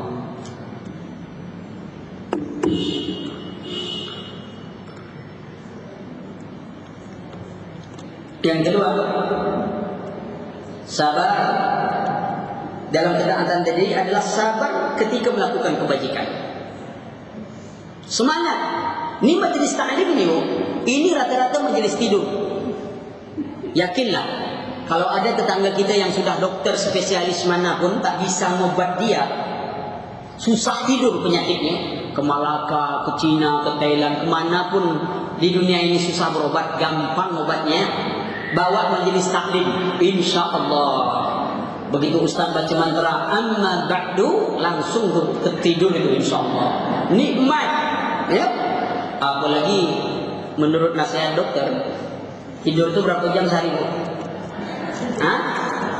8 jam. Coba ibu bayangkan, ibu tinggal di Jakarta, tidur 8 jam, di jalan 6 jam, 14 jam, lalu ditambah lagi tidur majelis taklim 2 jam, kan? Sudah 16 jam. Ya, tinggal berapa jam lagi aktivitas? Tinggal 8 jam. 8 jam itu pun dibagi waktu kerja taruhlah 6 jam, tinggal 2 jam. 2 jam sholat, itu super eksekutif tuh, 5 waktu tuh. Bukan eksekutif, super eksekutif. Itu bacaan bismillah sampai ayat itu, itu satu napas, sehingga kita jadi makmum pun tak sempat bernapas dibuatnya. Allah. Kita baru nak ngangkat, dia tumbang. Kita baru nak, dia malah ngangkat lagi. Allah. Akhirnya kita duduk saja. Allah. Jawab macam ini sholat. Itu yang super eksekutif tuh. Jarang orang salatnya ekonomi ya. Ya, kalau naik mobil baru eksekutif. Ini sholat pun pakai super eksekutif imamnya. Allah. Yang lebih dahsyat lagi orang suka yang ini. Tak suka dia tenang-tenang itu. Berarti kan, nah mana kalau tidur 8 jam? Coba kalau ibu tidurnya jam 12 malam, jam berapa bangun? Kapan baca? Kapan ini? Ya. Kalau ulama kita kadang bagi waktu 3. Malam itu bagi waktu 3. Dia gunakan untuk membaca, baca Quran, menulis. Itu waktu yang ia bagikan. Kita sampai di mana baru? Belum, kita sangat takut kurang dari 8 jam. Ya, padahal penelitian terbaru tidur maksimum kita itu cuma 4 jam, Bu. 4 jam tidur maksimum kita itu. Sebab kita di atas tempat tidur pun, tahu tak ibu jam berapa ibu tidur? Enggak kan? Sebab kalau ibu tahu jam berapa ibu tidur, berarti ibu belum tidur. Iya kan? Bu, jam berapa tidurnya? Jam 10? Bohong. Kenapa? Dari mana ibu tahu jam 10 tidur? Sedangkan ibu tidur. Gitu, berarti tidurnya lewat dari jam 10. Gitu. Orang pun salah paham. Kalau istirahat itu selalu diartikan dengan tidur. Salah. Istirahat itu berpindah dari satu pekerjaan kepada pekerjaan lain. Itu istirahat namanya. Tidur tak istirahat tuh. Kalau sempat orang tidur, dikejar maling, kemudian dikejar harimau, masuk dalam kolam, masuk ke sungai, dikejar buaya, lari ke kampung, digebuk orang sekampung. Saya yakin dia nyesal tidur itu. Kalau tahu saya tak tidur tadi Ustaz, kita mau istirahat, rupanya dikejar rimau kata dia. Kan gitu. Dia nggak istirahat. Istirahat itu berpindah satu pekerjaan lain. Ibu-ibu bosan baca Quran. Coba lihat orang tak bosan baca Quran. Orang kafir kan senang buat tuh. Quran itu kan dulu surat kabar itu sebenarnya kan. Sekarang sudah menjadi baca Quran. Coba bacanya baik-baik. Kalau bahasa Inggris sedikit-sedikit lah. Quran gitu kan. Abimu sedang baca. Abi sedang baca apa itu? Biasa Quran. Masuk umminya Quran. Itu anaknya mendengar Quran. Wah, sudah mantap Abi gini rupanya. Sudah baca Quran. Bukan Quran. Quran. Gitu. Bukan Quran. Quran. Nah, kan gitu. Tulisannya bersama, Bu. Lafaznya itu harus dengar baik-baik sekarang ya. Itu bahasanya. Lihat. Ini majelis taklim harus sabar. Ibu-ibu harus semangat. Apalagi dengar saya ngomong tak berhenti-berhenti. Itu harus tahan telinga itu sedikit. Ya. Perhatikan. Kadang-kadang itu majelis tidur. Dia kalau tak terbangun kecuali doa penutup majelis, mantra terakhir dibacakan dia bangun. Sekali bangun apa bunyinya? Sudah selesai katanya. Allah, lembut dia bilang sudah selesai. Kita lah habis suara dia bilang sudah selesai. Cepat ya ustaznya ngaji gitu. Allah, sudah mau makan lagi kampung tengah lah berbunyi-bunyi. Ya, masih cepat juga ngaji kata dia. Allah, benar-benar lah ini tidur. Sabar, semangat ngaji itu. Semangat. Orang penuh semangat. Coba bayangkan, orang kalau mencari dunia, semangat tak orang? Perhatikan, ada orang membuka tokonya pagi hari. Kenapa dibuat tokonya pagi hari? Karena dia takut pelanggan-pelanggannya hilang. Dia datang pagi-pagi, dia buka tokonya hanya karena takut pelanggannya hilang. Tapi kenapa kita tidak pagi-pagi, dini hari mengejar amalan akhirat? Menuntut ilmu? Kenapa? Kita takut waktu kita yang terbuang. Waktu kita terbuang, masa-masa kita terbuang, perjalanan kita dari tempat taklim ke tempat taklim berapa lama waktu yang terbuang di jalan. Ana wallah, memang kagum menengok orang-orang Jakarta ini, salut anaknya. Tahan mereka tinggal Jakarta yang separuh hidupnya di jalan. Tahan, itu memang kagum. Salut anak. Maka itu kita harus pandai memanfaatkan waktu. Alhamdulillah radio sudah ada, apa sudah ada, kita bisa dengarkan. Semuanya jadi manfaat. Walaupun kita itu menghilangkan stres. Karena orang Islam menghilangkan stres bukan bicara sendirian. Kan ini ada, kalau Anda marah-marah sama orang, cara menghilangkan stresnya, pergi ke lapangan, pukilkan semuanya. Iya, hilang stres orang, hilang nengok kita yang stres. Orang hilang stres nengok kita stres. Nah, tengok tuh, mungkin dengan jalan itu orang. Hilang stres orang, ada tontonannya kita yang stres. Bayangkan itu. Islam tuh lihat sabar gitu, sabar, ada kesabaran ya. Sangat beramal sabar. Sekarang ibu sabar saja nunggu hilang selesai gitu kan? Ya. Sabar aja dulu gitu. Kemudian sabar setelah melaksanakan kebajikan. Contoh ya, kita kan sering berinfak, sedekah, harus sabar. Kadang-kadang kita tak sabar ceritakan pada orang. Dulu kalau tak saya,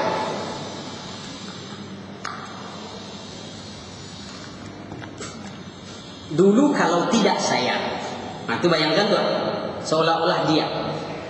Ya ayyuhalladzina amanu la tubtilu sadaqatikum bil manni wal adha. Wahai orang beriman, jangan kau hapus pahala sedekahmu dengan mani, mengungkit-ungkit kembali pemberian, dan ada menyakiti hati orang yang kalian bantu. Lebih baik banyak menyembunyikan amalan ya.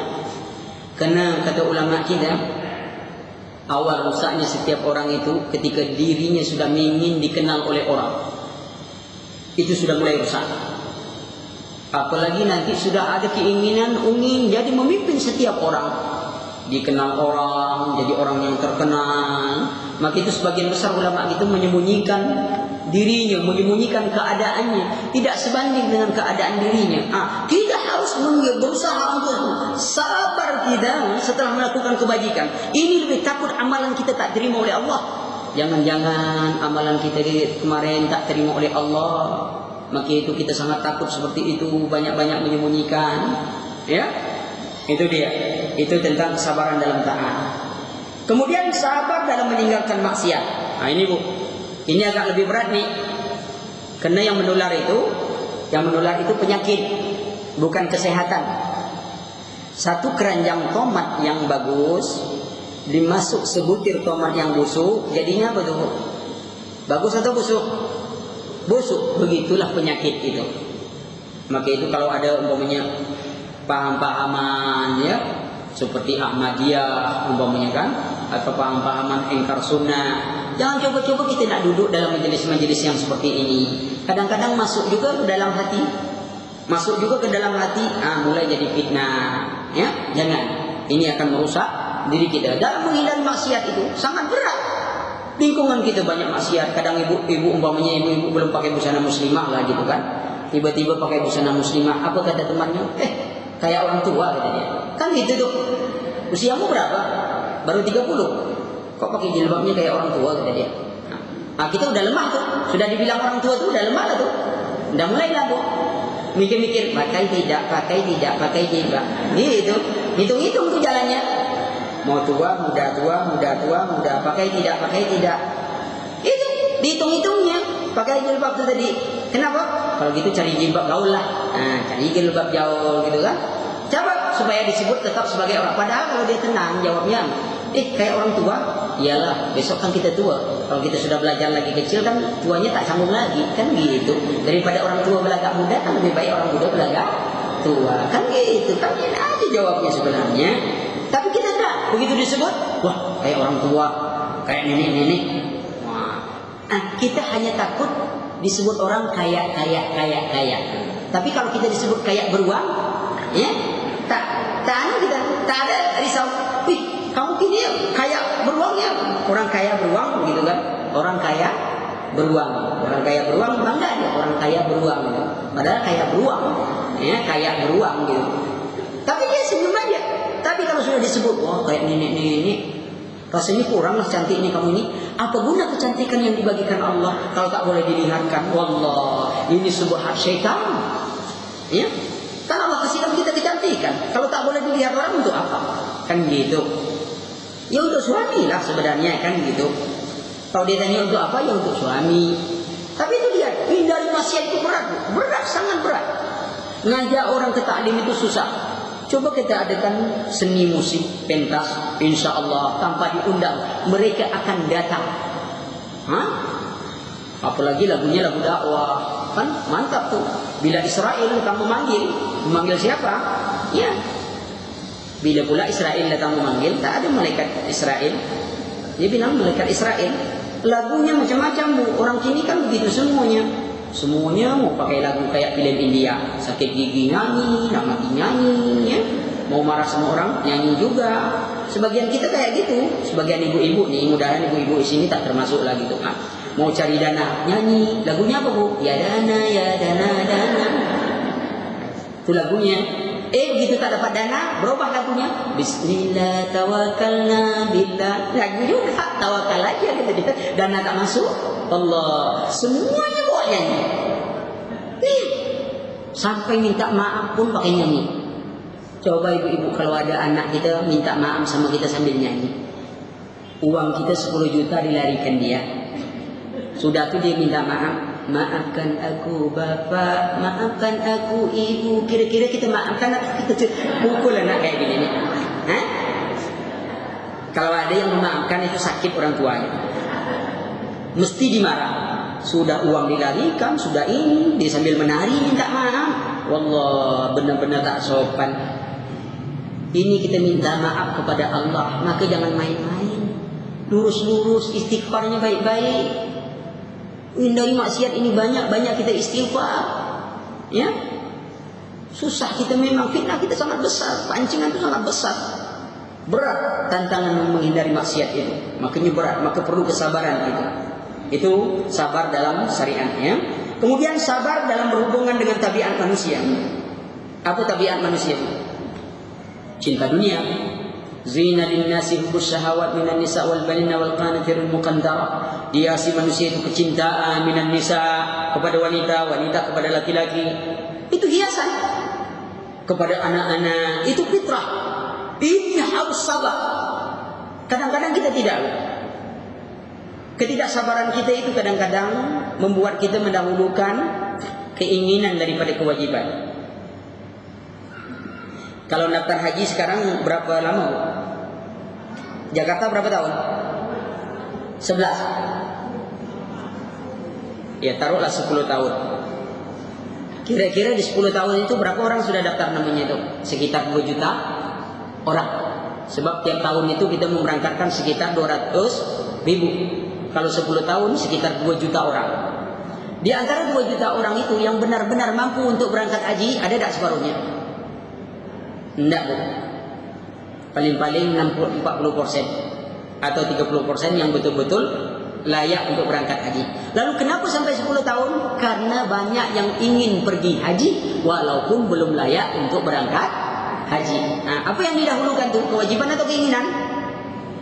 Nah, itu ketika orang membuat suatu keinginan didahulukan, susah hidupnya.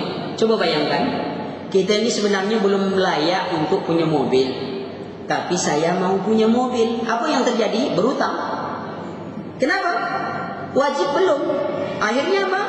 Karena keinginan akhirnya berutang. Coba kita dahulukan kewajiban. Kira-kira paham tak Ibu? Paham kan? Coba kadang-kadang kita nolak. Coba Bu, Bapak, ya, Bapak itu kan sudah punya istri, ya Ibu istrinya, gitu maksudnya, ya. Tapi kan kadang-kadang sebagian Bapak ini dia kan belum wajib untuk poligami. Nah, kira-kira Ibu relakan dia tidak kalau dia punya keinginan poligami? Sebagaimana juga kita punya keinginan untuk yang bukan wajib. Sayangnya sebenarnya belum wajib haji Pak kita nih, cuman gimana lah, kita ingin naik haji, yuk sama-sama naik haji. Nah, akhirnya terpaksa ngutang. Yalah deh kita ngutang aja lah dulu. Mana tahu nanti walaupun nanti kita daftar lama lagi, kita daftar sekarang kan 10 tahun kita nunggu. Kalau kita daftar nanti 5 tahun yang akan datang, nunggu lagi kita 15 tahun, 20 tahun. Kita tak mikir, sampai tak kita 5 tahun yang akan datang? Belum tentu. Atau kita daftar sekarang, sampai tak kita 10 tahun yang akan datang? Kita tak mikir. Kalau ternyata tak sampai, kita tinggal hutang. Sementara kita tak wajib. Lalu kenapa kita harus berhutang? Kenapa kita harus berhutang? Ketika tidak wajib, Allah tidak membebankan kepada kita. Tapi kenapa kita memberatkan diri dengan sesuatu yang tidak wajib? Ini bukan dilarang Pak, tapi itu yang terjadi. Orang memberatkan dirinya, ya. Nah, sabar tabiat manusia. Begitu juga ingin punya ibu-ibu yang paling senangnya biasa apa? Ya banyak-banyak lah biasanya. Pertambahan gaji berbanding lurus dengan pertambahan hutang. Berbanding tegak dengan kredit bayaran. Oh, itu mulai sebagian tuh. Yang memang kredit pun datang aja ke rumah, ya. Inilah kredit tanpa bunga, tanpa ini, tanpa denda, tanpa ini, kredit lagi, ya. Belum dapat ini, kira-kira gaji akan naik 10%, dia berutang 20%, gitu kan? Lihat keadaan akan susah. Itu tabiat manusia. Kita tidak dituntut untuk itu, tapi kita tidak dilarang untuk mencari dunia. Tidak ada larangan untuk cari dunia. Tapi bagaimana kita manfaatkan waktu. Kemudian sabar berhubungan dengan musibah. Lihat. Sabar musibah ini macam-macam manusia Bu. Ada sabar, ada orang rela, ada orang bersyukur dengan musibah. Ini lebih dahsyat lagi, ya. Orang sabar ada tapi tak rela Bu. Ada orang sabar musibah tapi tak rela. Tidak ikhlas dia menerima itu. Caranya macam apa begini? Suatu ketika ada seorang anak meninggal, lalu ada orang takziah, dia nasihati Bu, sabarlah Bu, ini anak sudah dipanggil Allah, Allah sayang pada dia, ini. Ibu itu jawab, saya sabarlah, tapi kok yang ini yang mati, kata dia. Kalau dapat yang itulah yang mati, kata dia. Kenapa? Rupanya yang mati itu anak yang paling dia sayang, yang baik, yang taat. Kalau mau mati itu yang nakal itu sajalah mati, ya. Baru dia sabar dan ikhlas. Itu sabar dan tidak rela, gitu. Ya. Dia tidak tahu di balik itu belum tentu anak yang nakal hari ini dia jahat hari depannya, belum tahu lagi. Dia Allah ada di balik itu semuanya. Ya. Kemudian orang bersyukur itu lebih bagus lagi. Jadi kalau ada musibah dia bersyukur. Nah ini jangan salah paham Bu. Besok dengan musibah kawan bersyukur semua. Kamu tahu tak? Fulanah baru aja dapat musibah, syukur alhamdulillah. Nah ini salah paham nih. Jadi perlu dijelaskan, ya. Jangan pulang dulu Bu. Tunggu dulu selesai syukur ini. Nanti mensyukuri semua musibah orang. Maksud bersyukur dari musibah itu adalah begini. Ketika seorang dalam maksiat, ya, tiba-tiba dia ditimpa musibah. Taruhlah preman besar apa ini itu, tiba-tiba ditimpa musibah, akibatnya kakinya diamputasi. Tapi setelah kakinya diamputasi, dia berubah. Dia menjadi orang yang kembali ke jalan Allah. Bagi orang lain mungkin menganggap dia timpa musibah, mana nasibnya. Mungkin bagi dia bersyukur dengan musibah itu. Alhamdulillah. Kenapa? Kok alhamdulillah kakimu dipotong? Iya, kalau ini tidak dipotong, mungkin saya masih dalam maksiat kepada Allah. Hari ini Allah berikan teguran, Allah sayang pada saya. Dengan ini saya kembali ke jalan Allah, saya syukuri nikmat ini. Maka setiap dia melihat kakinya yang potong, bertambah rasa syukurnya. Orang lain mungkin memandangnya tidak, lihat ini keadaan.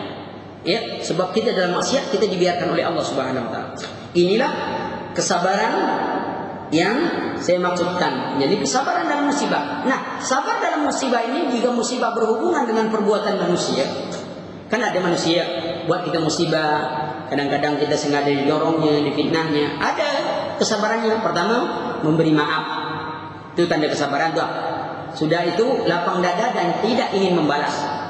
Ini ada orang, ya, kamu kan kemarin itu dipukulin dia, ditonjokin. Tak balas, sabar aja lah. Kok sabar? Iya, ramai orangnya. Nantilah kalau ketemu di jalan nanti baru saya balas gitu. Itu tak sabar namanya itu. Ya, tak sabar. Tapi dia memang tidak ingin membalas.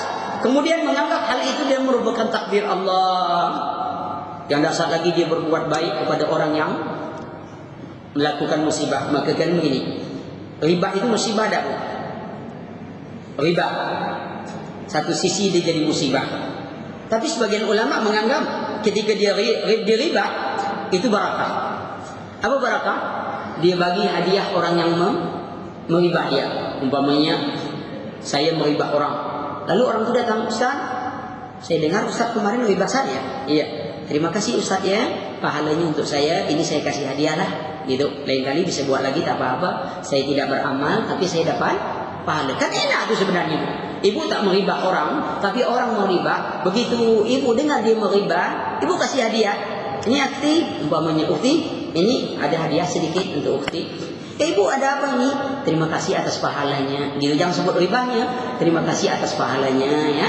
InsyaAllah mudah-mudahan saya dapat pahala lebih banyak, gitu kan. Saya tak bekerja, ukti beramal banyak-banyak, nanti pahalanya balik ke saya. Terima kasih banyak ya.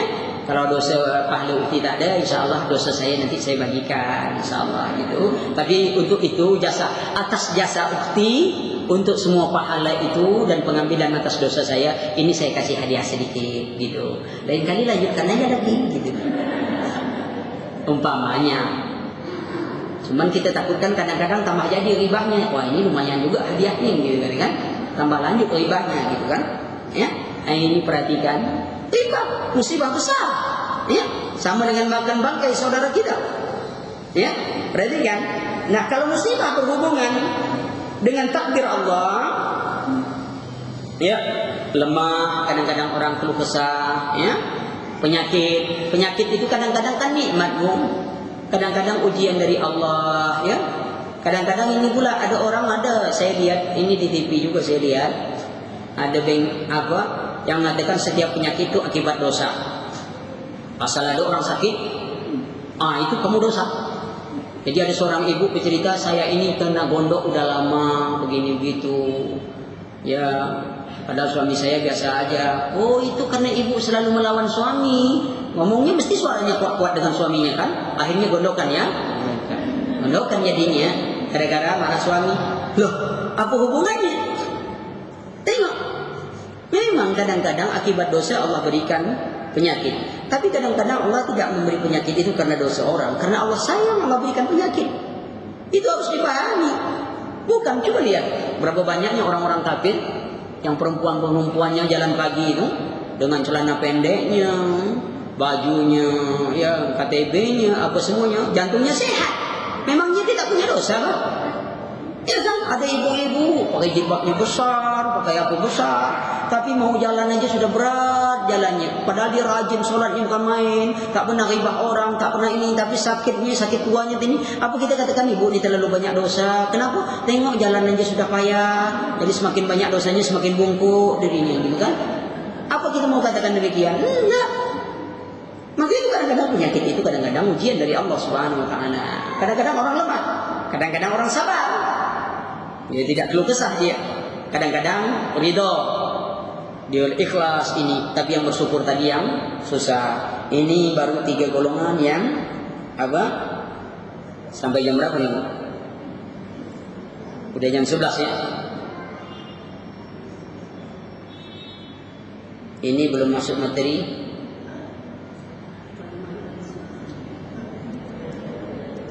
Belum. Kita belajar tentang kaidah qawaidul arba, tapi kita belum masuk materi, baru sampai kepada bab muqaddimah.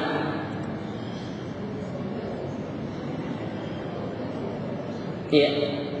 Saya rasa itu dulu. Yang lainnya kita gunakan untuk tanya jawab. Isi yang lain bisa ustaz sini, atau kalau kadar Allah menentukan mungkin bisa dilanjutkan lain waktu, kapan-kapan. Ya. Kita sudahi. Silakan ibu-ibu kalau ada pertanyaan. Tapi saya tidak tahu. Ini ada di depan saya ada buku, ada rekas ya. Ini untuk apa? Untuk dibuat soalan atau apa? Ini ada 3 buku, Ketika Cinta Merindu, dan ada CD, MP3, Ketika Cinta Merindu. Ini adalah buku sebenarnya buku saya yang ditujukan nasihat kepada anak-anak. Jadi untuk anak-anak remaja kita tulis satu buku khusus kepada mereka. Ini Ketika Cinta Merindu, tentu dengan bahasa-bahasanya sesuai bahasa anak remaja. Karena isinya bahasa-bahasa syair, tidak bahasa-bahasa ilmiah yang biasa kita gunakan. Ya. Iya, ini ada pertanyaan. Ya. Subhanakallahumma wa bihamdika asyhadu an la ilaha illa anta astaghfiruka wa atubu ilaik. Kita lihat ini ada pertanyaan. Ustaz, benar tidak kalau kita berbuat dosa sebelum 6 jam kita ucapkan istighfar, dosa tidak dicatat oleh Allah? Allahu a'lam. Saya belum mendapatkan hadis atau berita. Baru hari ini saya dapatkan berita seperti ini. Ya, benar tidak kalau kita berbuat dosa sebelum 6 jam kita ucapkan istighfar, dosa kita tidak dicatat oleh Allah Subhanahu wa taala. Ya. Kita jangan nunggu 6 jam atau 6 jam, tapi begitu kita ingat sebuah dosa, banyaklah istighfar kepada Allah Subhanahu wa taala, sebab kematian tidak menanti 6 jam atau 7 jamnya, ya. Ustaz, ana mau tanya, apakah kita boleh membeli barang dengan kartu kredit di mana ada program 0% cicilan tanpa bunga? Boleh tidak, Ustaz? Sebenarnya ini pertanyaan yang salah. Tanya saja sama Dr. Erwandi, kan enak itu. Yang doktornya langsung bicarakan aman, ya. Jangan sama Ustaz Ali, jangan. Ada Dr. Erwandi. Kan ada majelis taklimnya. Ibu tanya langsung ke situ. Insya Allah itu lebih besar manfaatnya, Bu. Ya. Dalam masalah-masalah ini beliau lebih, ya. Dan saya tidaklah mahir, ya. Bolehkah kita mendengar musik yang hanya instrumen dan kalau lagu-lagu tidak boleh? Ini terbalik. Musik haram, lagu-lagu bisa ditinjau. Jadi kalau ibu masuk WC ada lagu Nina Bobo atau melakukan anak-anak Nina Bobo, itu tidak masalah kalau lagu seperti itu. Asal jangan lapasnya sirik, menceritakan aurat-aurat orang, lagunya saja beda. Musik apapun haram. Ya. Apabila suami belum bisa menerima ilmu agama yang dimiliki istri, bagaimana? Ajarkan dia dengan carikan buku untuk suami. Sabar, Bu, mengejar suami, ya. Sebagaimana sebarnya dulu mengejar suami. Ingat, Bu, sabar mengajar suami sebagaimana dulu sabar mengejar suami, ya. Sabar, kasih buku atau cari orang yang dekat, ya. Umpamanya ibu punya teman yang punya suami yang udah ngaji, ya. Yang punya suami udah ngaji. Nah, suaminya ini, ya. Suaminya ini suruh bawa. Jadi begitu caranya, ya, supaya dengan demikian dia bisa kemudian dikasih perlahan doa. Yang penting doa. Ingat, doa senjata kita. Jangan ragu dengan doa, ya. Nah, misalnya cara berkerudung, mendengar musik dan lain apa harus dilakukan istri, karena seringkali tersebut membuat perselisihan yang cukup berat sampai berantem berkelahi. Wah, ini untung-untung semoga mereka bukan tamatan dari satu lembaga karate atau ini ya. Sebab kalau sudah lembaga itu bahaya itu, ya. Sabar, ya. Tetap ada kesabaran. Coba kalau banyak maksiat yang dilakukan, cari dulu sasaran pertama. Apa itu? Kesyirikan, khurafat dan bid'ah. Itu dulu. Jadi tidak mesti begini. Kalau di rumah itu banyak maksiatnya, banyak sekali, susah kita ambil. Cari yang paling besar dulu, Bu. Apa yang paling besar umpamanya? Masalah kesyirikan. Ini carikan buku itu. Nah, kemudian nanti baru perlahan musik kan bisa ketika dia tak ada kita apikan ini itu, atau ketika dia ada masih ini. Ya, bukan berarti ini zalika ad'aful iman. Itulah yang serendah iman. Masih itu tahapan kita. Tapi yang namanya syirik, cari buku sampai dia bisa mengerti. Itu saya katakan tetap harus sabar. Karena setan itu banyak menggoda dari situ. Nah, akibat musik akhirnya kita bertengkar, cerai. Dan itu setan yang paling berjaya. Bisa memisahkan suami istri. Ustaz, orang berdosakah saya akrab dengan kucing? Terkadang karena begitu akrabnya, manakala saya sholat, kucing tersebut menemani di samping saya, bahkan kadang di depan saya. Tak masalah, Bu. Ya, apalagi sempat kucing ikut sholat, itu tak masalah juga. Ya, kucing binatang yang suci, bersih. Ya, dia tidak. Ya, kucing binatang yang bersih. Ya, sangat bersih kucing dibanding binatang-binatang yang lain. Ya, akan tetapi jangan sayang pada kucing melebihi sayang pada suami. Sampai bulu kucing itu berkilat bersih, tapi jenggot suami bertaburan semuanya, Bu, ya. Nah, jangan sampai nanti suami cemburu pada kucing. Kan kacau tuh. Bukan sama sama kucing dia cemburu gitu kan. Bulu kucingnya mengkilat, dimandiin, dirapiin. Nah, dirubah gitu ya. Supaya suaminya juga bisa sayang sama kucingnya gitu tuh. Mana tahu kucing bisa mendamaikan ketika terjadi perkelahian. Begitu bunyi kucing diam semuanya gitu kan. Kucing bagus, tapi ingat jangan berlebih-lebihan. Kadang-kadang makan kucing itu lebih banyak dari makan anaknya. Ya, lebih mahal. Banyak beberapa ustadz yang melarang kita untuk membaca buku La Tahzan. Bagaimana menurut ustadz? Ya, sebenarnya yang ditakutkan oleh itu karena penulisnya ada unsur-unsur lain di dalam. Kalau kita ingin bicara buku-buku yang seperti itu, bisa lihat Qasidin Al-Imam Ibn Qudamah. Ibu bisa baca Al-Fawaidul Fawaid Al-Imam Ibn Qayyim, ya. Itu bahasa-bahasa yang indah, sangat indah kalau membutuhkan keindahan. Ya, Rawdatul Muhibbin. Ya, itu buku-buku yang sangat bagus, buku-buku para ulama kita, sangat menyejukkan hati kita. Ya. Kalau ibu-ibu ingin baca-baca buku yang seperti itu, ya, karena yang ditakutkan kadang-kadang ada unsur yang lain itu, yang orang yang belum paham manhaj kadang-kadang terbawa. Coba bayangkan, kira-kira ibu lebih senang membaca buku itu atau baca buku akidah? Umumnya orang-orang lebih senang buku yang berbahasa-bahasa syair kan. Tetapi kalau syair-syair itu banyak ya, maka itu anak-anak kita lebih senang baca novel. Kalau buku akidah hambar katanya, tidak dimanfaatkan. Padahal itu ilmu. Jadi cari buku-buku ulama juga kalau kita butuh penyejukan hati. Banyak buku Al-Imam Ibn Qayyim, Taman Orang Bercinta yang Dendam Rindu, ya, sangat indah. Ya, Rawdatul Muhibbin, banyak buku-bukunya, ya. Ya. Ustaz, dalam sholat pada saat sujud sebelum sholat kita berdoa, apakah harus diawali dengan pujian kepada Allah, bersalawat? Mohon dicontohkan Ustaz.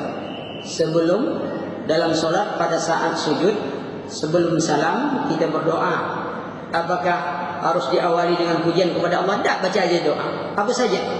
Allahumma inni a'udzubika an usyrika bika syai'an wa ana a'lam wastaghfiruka minadz dzambi alladzi la a'lam. Ini biasa dibaca Rasulullah sebelum salam, ya, atau ketika sujud baca. Ingat, kita sedekat kepada Allah ketika sujud.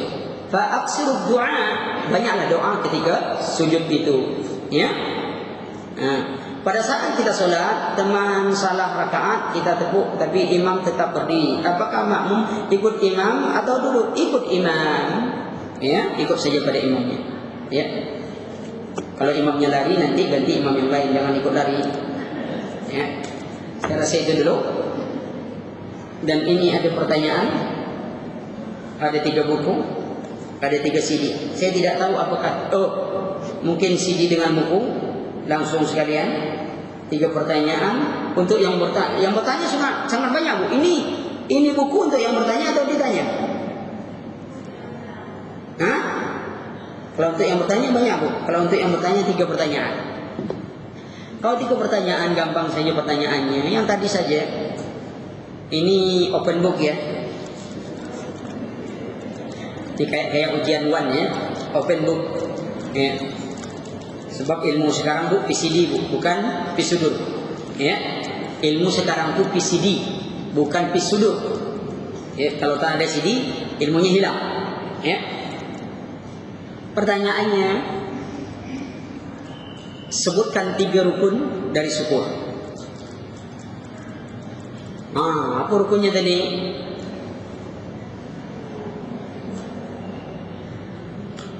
Saya tak tahu siapa yang jawab. Yang tahu kasih 3 rukun dari syukur.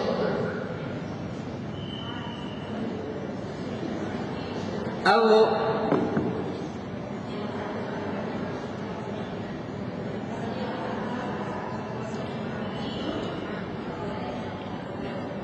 iya. Pertama apa?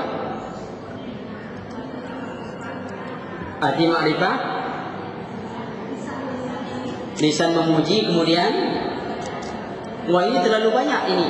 Ini buku ini mau dibagi-bagi atau saya tidak tahu siapa yang jawab ini. Hah? Ada, ini silakan diambil.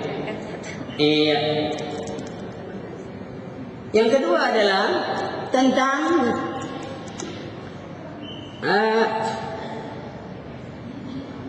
kesabaran. Ya, tentang kesabaran. Sebutkan 3 jenis kesabaran. Sabar dalam apa?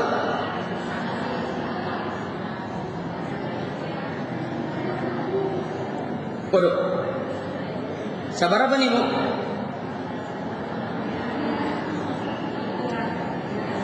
Ya, Ibu yang tahu siapa yang jawabnya ya. Kita nampak. Sebab saya bukan dukun, bisa nampak dari jarak jauh. Ya. Sebab di TV kan ada dukun yang bisa ngobat orang dari jarak jauh. Belum berobat sudah sembuh.